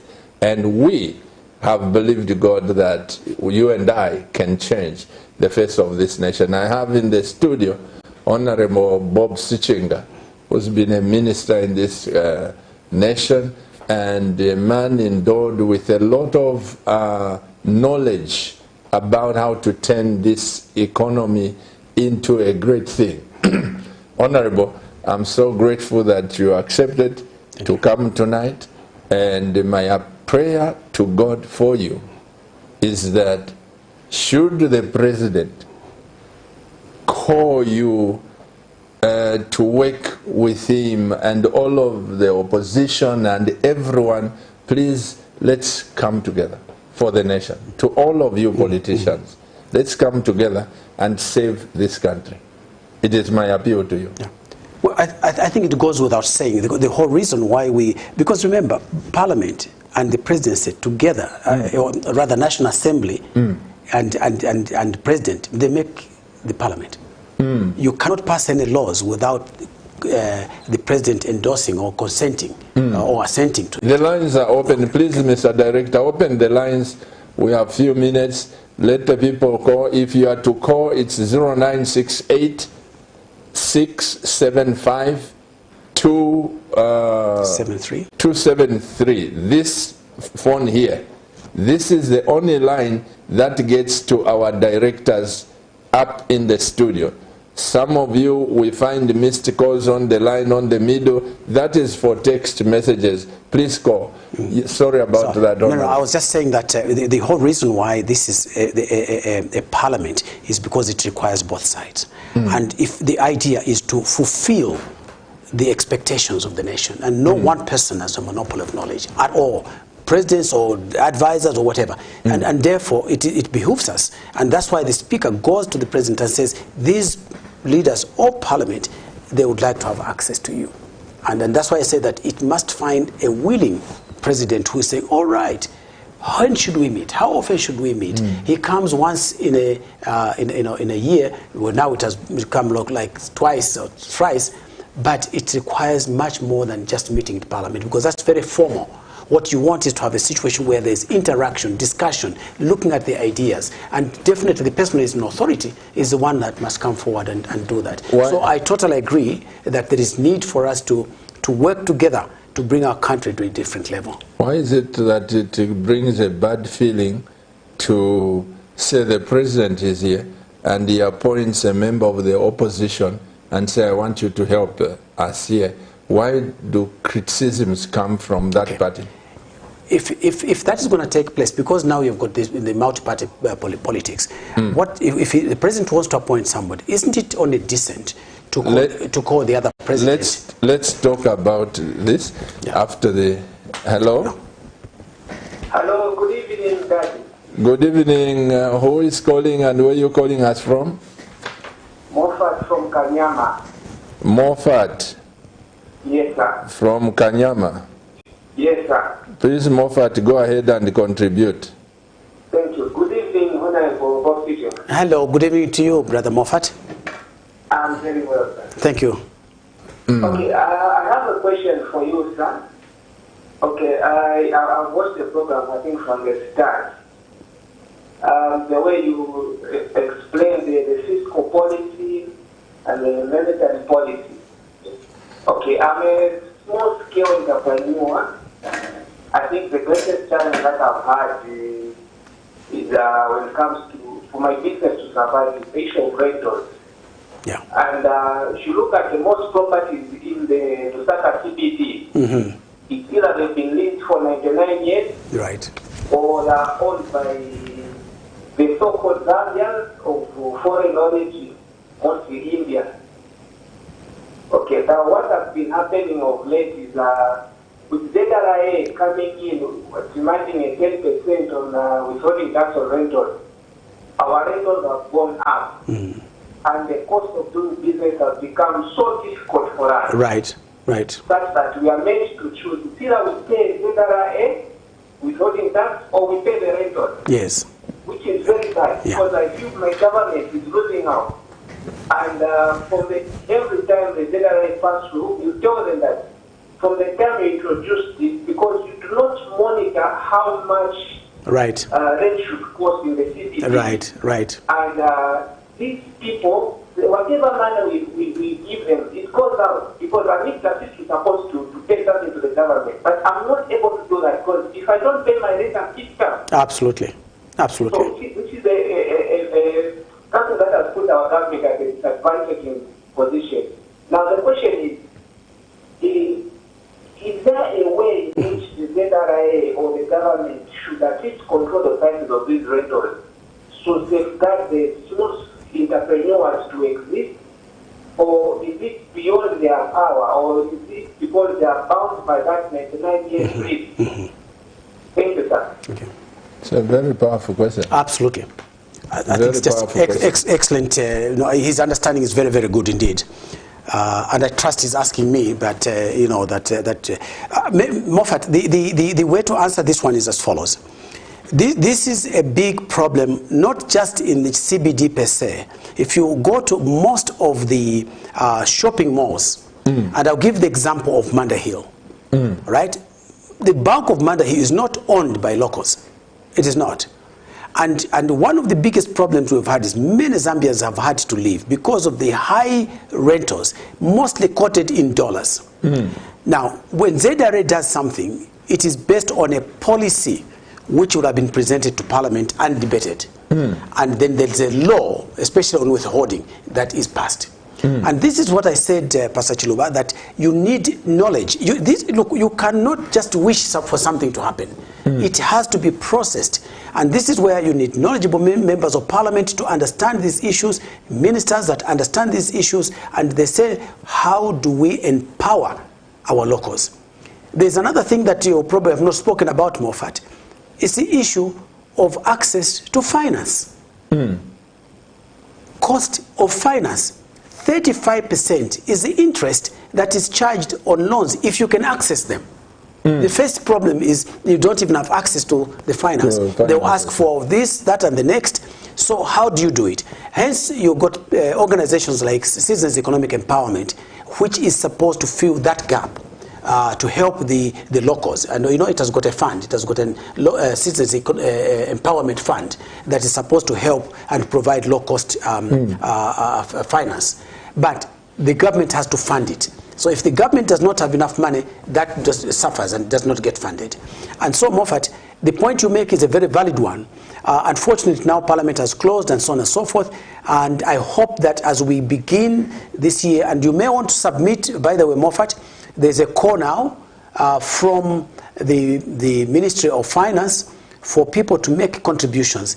I would like to request you to document what you've just said and make it available to the Ministry of Finance and say, this is my contribution, and I would like to ask that you assist us. And therefore, the issue of controlling should really come from the laws that we already we put in place. But there's another unit that I would like to advise you to go to, because sometimes it's a cartel. You know, that we all agree on the same price. So go to the customer, to the Consumer Commission. It is in the post office on the 4th floor. It's called CCPC. Go and present that issue and say, this is what is happening regarding the payments and to ZRA as well as to the landlords, so that that part that is affecting the landlords may be tackled. For the ZRA, it requires the government to react in terms of the laws that it passes on withholding tax. And that now can only come in December, September to December, when you've got a new parliament. I hope that if God should bless us, that I should be in that house. Moffat, I'll remember this issue you've raised, and that will be an issue that I would like to bring forward. Honorable, you've raised one pertinent point. Most of us Zambians don't know. We just think that budget is just made by Minister of Finance. We don't know that there are submissions. They have just advertised it right now. If you look at the Daily Mail, it's in there. But to some extent, the Minister of Finance must do a lot more than that, because how many people are accessing newspapers? So it ought to be read on multimedia, which we've talked about, the television and so on, and saying we are asking for these submissions to be made. They must come and really make it more of how shall we say, a national issue that inviting NGOs and so on. They should advertise and say, we are here, we want to listen to what you are saying, so that we can get this and create an opportunity where people can be able to make submissions in person and so on and so forth. In other words, it should be much more consultative than just expecting that people will write. Because some people are not very good at writing the case, but they're able to speak, like Moffat has just done. Yeah. Hey. Give us calls, please call us, or there are messages there. Good evening, Pastor Chiluba and Honorable Sichinga. We are following the proceedings. We definitely need such minds. I mean, not just knowing what to do, but how to do it. Absolutely. That's the way to go.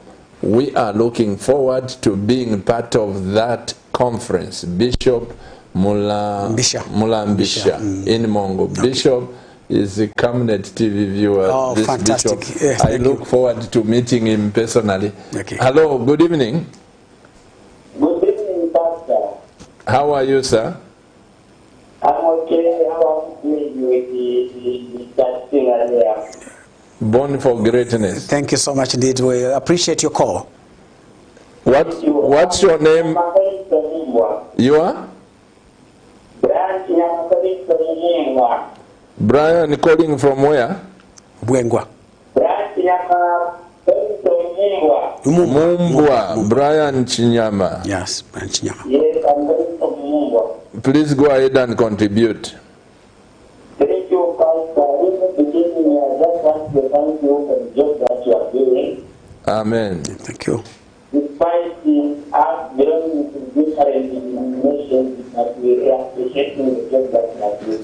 Amen. Thank you. Thank you so much. I wish the other people can emulate what you are doing. Say that again, Brian. I wish other clergymen can emulate what you are doing. Other clergymen can emulate you. Or other clergymen can emulate. Yes, what some of the people is doing. So the people that you are praying, they are really building us. They are taking us to another level, and some of us who we are hopeless in getting from family. Amen. Well, that's fantastic. Yeah, that's great. Brian, and that should be the intention. This media should be used to enlighten the people, to educate the people, to contribute to their mental development, to their business development, their social development. I think that's what a channel should be doing, educating and helping, and not always entertaining and dancing and drinking and everything else that goes with it. Brian, you are born for greatness. Let me ask you before you hang up, have you got land in Zambia? Oh, we lost it. We lost him. It's gone. Brian, get land. Zambians get land and resist the appetite to sell the land to foreigners. Trust me. I am not bringing division in this country, Honorable. I just feel for Zambians. Citizens must be attached to the land. Citizens must be attached to that. That's when you can say, I own the country. I am a citizen of that country. Absolutely correct. Because when we own land, Honorable, even if I have 2 hectares, I'll produce something to feed my family. It will feed my family. Absolutely. You know. Absolutely, Pastor Chiluba. Yeah, quite right. Give us some text messages while we are waiting for the calls, Mr. Director. Please call on that number 0968 675 273. That's the number for the studio. And don't miss this conference. It is not just there to show you how to plant cucumbers. Good evening. I'm watching the program and I'm being educated. Mr. Bob, I love the way you articulate issues. I wish the next government will listen to you. What is your view of the ban of exporting maize? We talked about it. But just say something. I think this, for me, we should be exporting even more. Absolutely. But to export more, we must produce more. To produce more means we must have the opportunity to use FISIP, to use any means that is at our disposal. But as Pastor Chiluba has just said, we must have land. You can't produce where there's no land. Absolutely. You have to have land. Have that land, protect it, reserve it, don't sell it. That is how you are attached to the nation. And yes, whether you are talking about people in Eastern Province exporting to Malawi, or talking about what we produced being exported to Congo, or to Namibia, or to Angola, or to our neighbors, we want it processed and exported to our neighbors. That is trade. That's exactly what we need. And one thing, Honorable Schinga, I must say to the Zambians here, I look forward to a time when I produce maize, even if I have 1 hectare. This briefcase conmen who go buying maize at cheaper price, then they inflate it and sell it to Congo, and what the government and whoever should look into that. That's right. Because you cannot, the Bible says, do not muzzle the cow that stretches the corn. Correct. There is no way. We've been taking advantage of the villagers, going to collect maize, going to do this. I think that, Honorable, the system should come to an end. Yeah, absolutely. And I think this is very important. I mean, just to give you an example, my wife insisted last year, Daddy, I must, I said, I'm building houses. He said, no, I'm good. The Lord has been so gracious to us this season, this last season. The rains were perfect, and I mean perfect. Not too heavy, not too light, just enough. We have a small holding. And we grew on about 5 acres. of our piece of land. We've got a 10-acre piece of land, acre, not even hectares. She has produced, I would imagine, from what we are seeing, she will probably produce between 150 and 200 bags. You are? Yes. The cobs were 3 times on the same stock. Really? Unbelievable. Just across here, off Leopard Hill Road. It's unbelievable. She's grown tomatoes. She's one crop has just finished, and she's planting some more right now on 5 acres. 5 acres. So I endorse exactly what you're saying. I do fully endorse what you're saying. Yeah, and thank you so much indeed for your kind comments. That if it's educating you, then I think we're achieving what needs to be done. And I hope you come forward to the conference that Pastor Chiluba is promoting. Mr. Director, give us some text messages. Let's those of you that are watching, please send the messages. Honorable Bob Sichinga, Zambia is blessed to have you. On which party are you standing on as an MP? Now this question is too big, but because you disclosed, please go ahead and say it. I cannot stop your right of expression. No, I'm standing as an independent. I'm standing as an independent because I'd like people from all parties to join hands with me so that we can develop the place in which I'm standing. I'm standing in Mafinga, and I would like that all should be able to come together, because the problems don't select political parties to confront. They affect all the citizens, and I believe that I should work for all the citizens in that particular constituency. But beyond that, I am also a citizen of this country, and I would like to be able to contribute to our country and bring about the education that is needed. We cannot develop from ignorance. I like what you said, that problems are not political. No. They affect everyone of us. Yes. Give us another text. Give us another text. Watching the program, let's hope people will be willing to dialogue and mean to make a change to our country. Mr. Moses Mussolini. Like Mussolini, okay, Sichinga. Well, this is your yes, it is. Yeah. We say Clan. Yes, so. Yeah. Well, I hope so too. This phone yes, call. Please. Hello. Good evening. Good evening, sir. Good evening to you, sir. Yes. I think first and foremost, I want to congratulate Pastor Chiluba. Yeah. Even your honorable change. Tell us your name. We like. Yes, my name is Mwamba Sande. You are Mwamba? Sunday. Mwambazi. Sunday. I have been following Camnet TV. Yeah, there you are. You know, sometimes we only eulogize people when they are normal. I want to take this opportunity to say, you don't know how you are impacting people's lives. The people that have been listening to you, Pastor Chiluba, and the great men that you bring on Camnet TV, I think our lives have changed totally. Oh, fantastic. You brought hope. Amen. Even in the time when people are saying things are hard, you've actually instilled hope in most of us as Zambians. Great. And if people cannot listen to a program like this, I think they were themselves to blame, because you taught us things that require you to pay fees in a university. You pay a lot of money, even as people formated, both spiritually and even now to build our lives. Yes. So may God bless you and please continue. Amen. Thank you so much indeed. Thank you, Mwambazi. Very brief comment. Yes. Well, what can you say, Pastor Chiluba? First of all, I think that is absolutely spot on, and we've talked about this. We talked about it between us.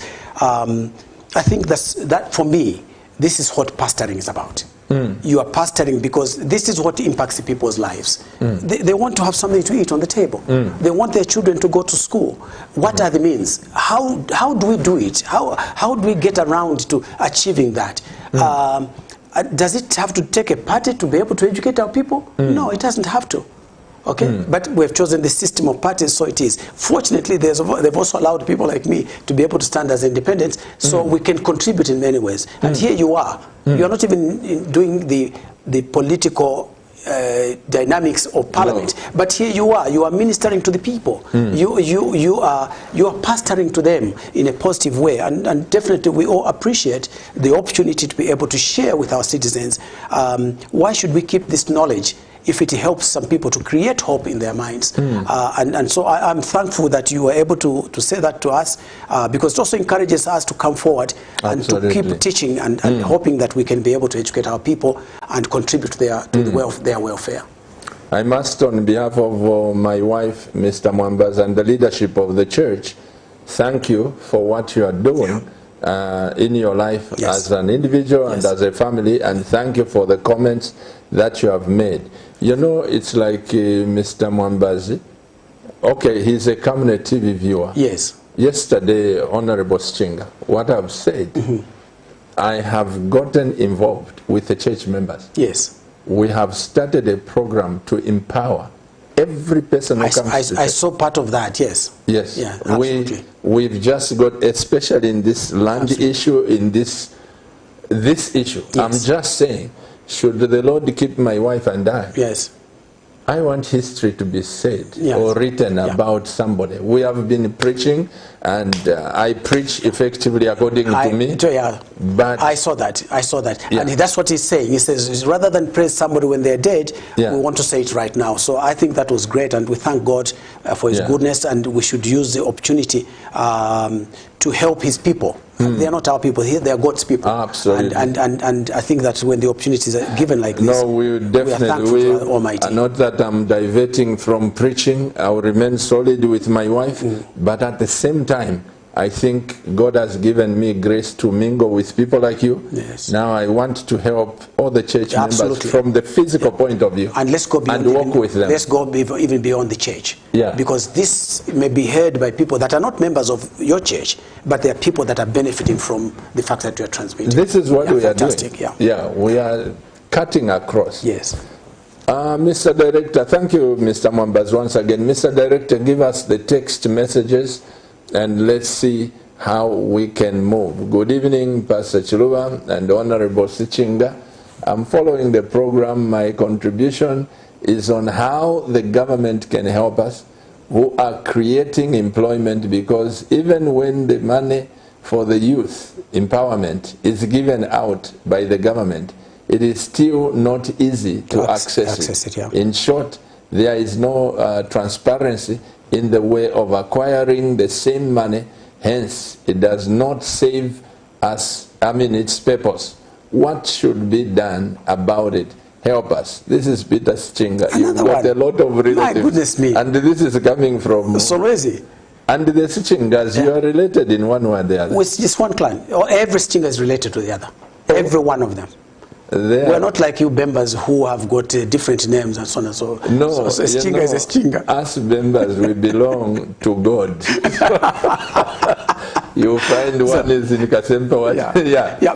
Peter, I think this is very important. The issue you raise is very important. And that's why for me, Pastor Chiluba, I've been very, very critical, and I've been very, very critical to this day of cadreism. This is a scourge that our country suffers from. This thing of wanting to make political capital about national programs is wrong. It ought to be done in a transparent manner, because that money, if it is channeled through correctly to citizens' economic empowerment and similar institutions where transparency is seen, you look at the project, assess it, and say, yes, this is worthy, and then provide that. We wouldn't have people walking on cash and saying, show them what we're doing. It's like this cadreism thing, it really ought to be clipped in the bit. And Manawasa tried to do that, and let his soul rest in peace. It was well done. We must get back to being a country, a land of laws and order. We must respect what institutions we create. I remember when you were in the opposition, there was a program on one radio, I think it's Let the People Talk. Yes. And the President Sata was there in the opposition. Yes. And he was resisting, fighting. Yes. And one caller said, you people, let's not incite violence, because if anything, Sata is the most ruthless country. Let's pick up this call. Hello, good evening. Hello, good evening. Good evening, sir. What's your name and where you calling us from? My name is Kono Hakapia. I'm calling from Udini Saka. You are who? Cornwell Hakapia. Cornwell. Yes, sir. Akapia. Yes, sir. Yes, go ahead and contribute. Okay, I'm from an organization called the Citizens Environmental and Social Concern, CESCO. Okay. Yeah? First of all, I must commend you and congratulate you on this wonderful platform that you have created, Pastor Shilua. Thank you, sir. Okay, and good evening, Honorable Chinga. Hello, brother. Thank you. Conrad, yeah. Well, my contribution is with regards to agriculture. It is on record that agriculture is one of the key drivers of deforestation in our country, both large and both commercial and subsistence agriculture. So we feel it's very important as we champion agriculture to be expanded and grown and to be made one of the key economic activities of the land that will encourage the people to practice sustainable agricultural practices, because the key drivers of deforestation, which is actually driving climate change in our country, is because of unsustainable practices of agriculture. Absolutely. So as much as we encourage agriculture to go forward, it will be prudent for us as a country if we encourage our people to practice sustainable agricultural practices.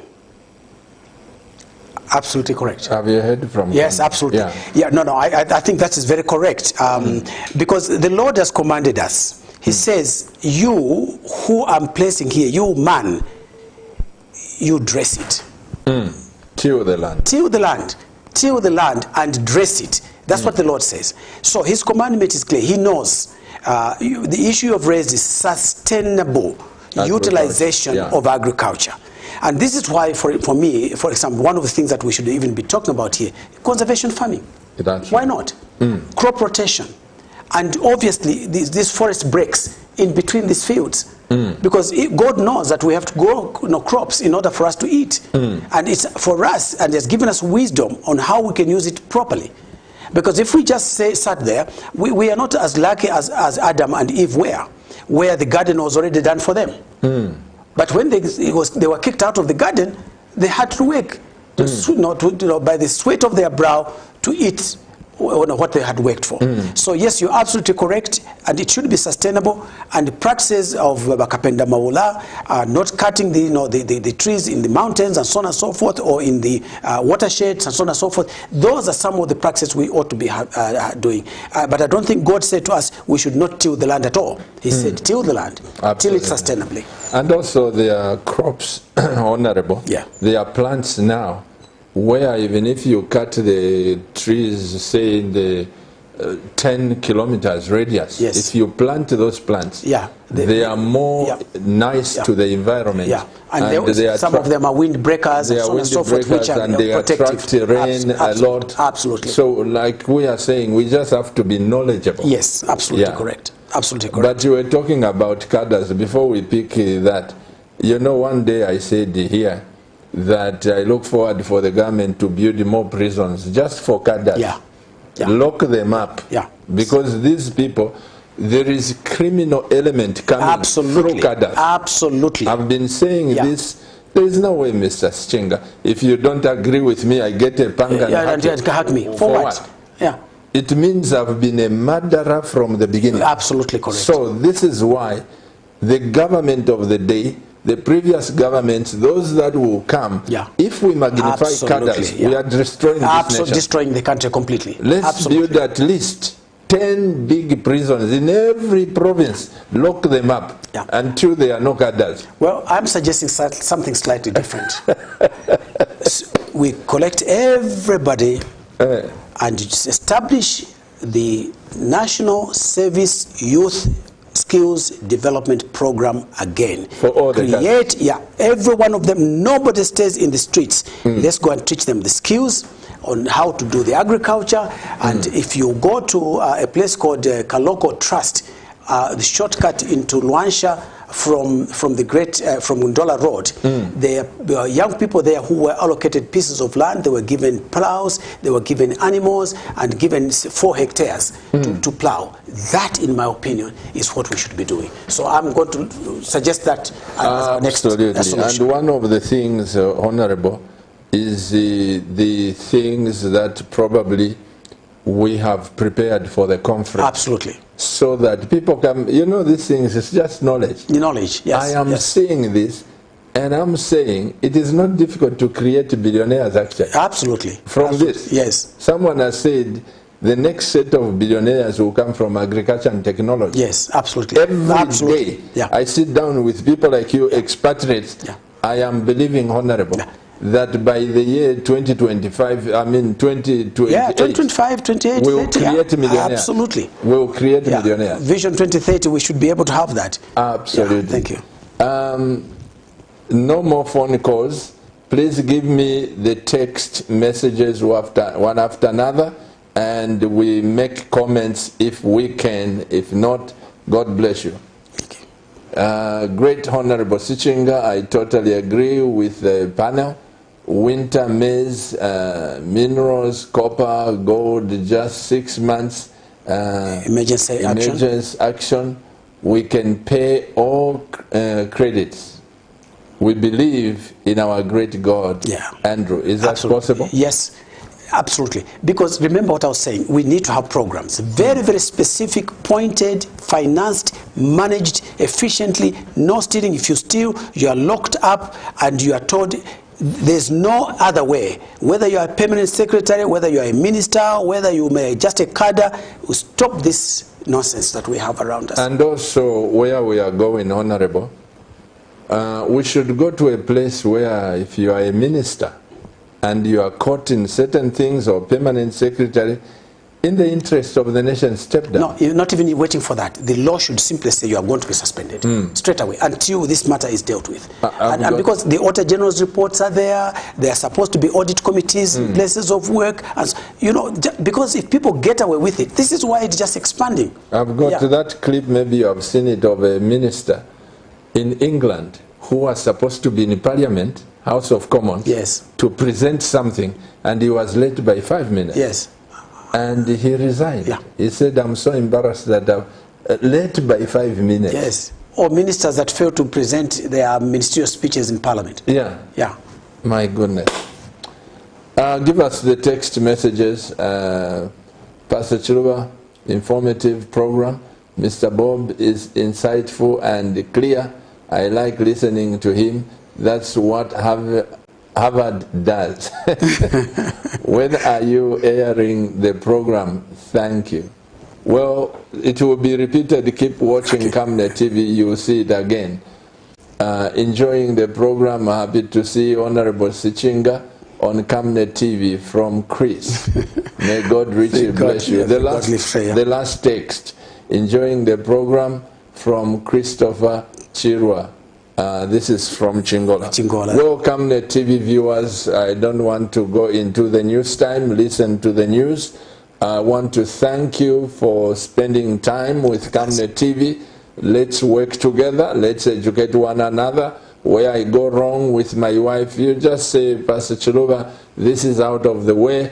But let's build the nation together. Absolutely. And don't miss this conference. And don't develop that attitude of saying, I'll pay 2 days before. When they are asking for renewals, the Electoral Commission, everyone is seated. Yes. When they say we are closing, when are they closing? This syndrome should be out of us. Absolutely. And I want you to be watching this broadcast. Honorable, thank you. Thank you so much for taking your time. Thank you. I wish you God's blessings, and the nation will be looking forward for you to come and speak. Thank you so much indeed. I will certainly be preparing for that, Pastor Chiluba. I am prepared to do my part to make whatever contribution is necessary. Thank you for having me on the panel. May God bless you. Thank you. On behalf of my wife, on behalf of the Healing Word Ministries International, and the cabinet members of staff, especially the people on duty, may the Lord continue to bless this great nation of Zambia.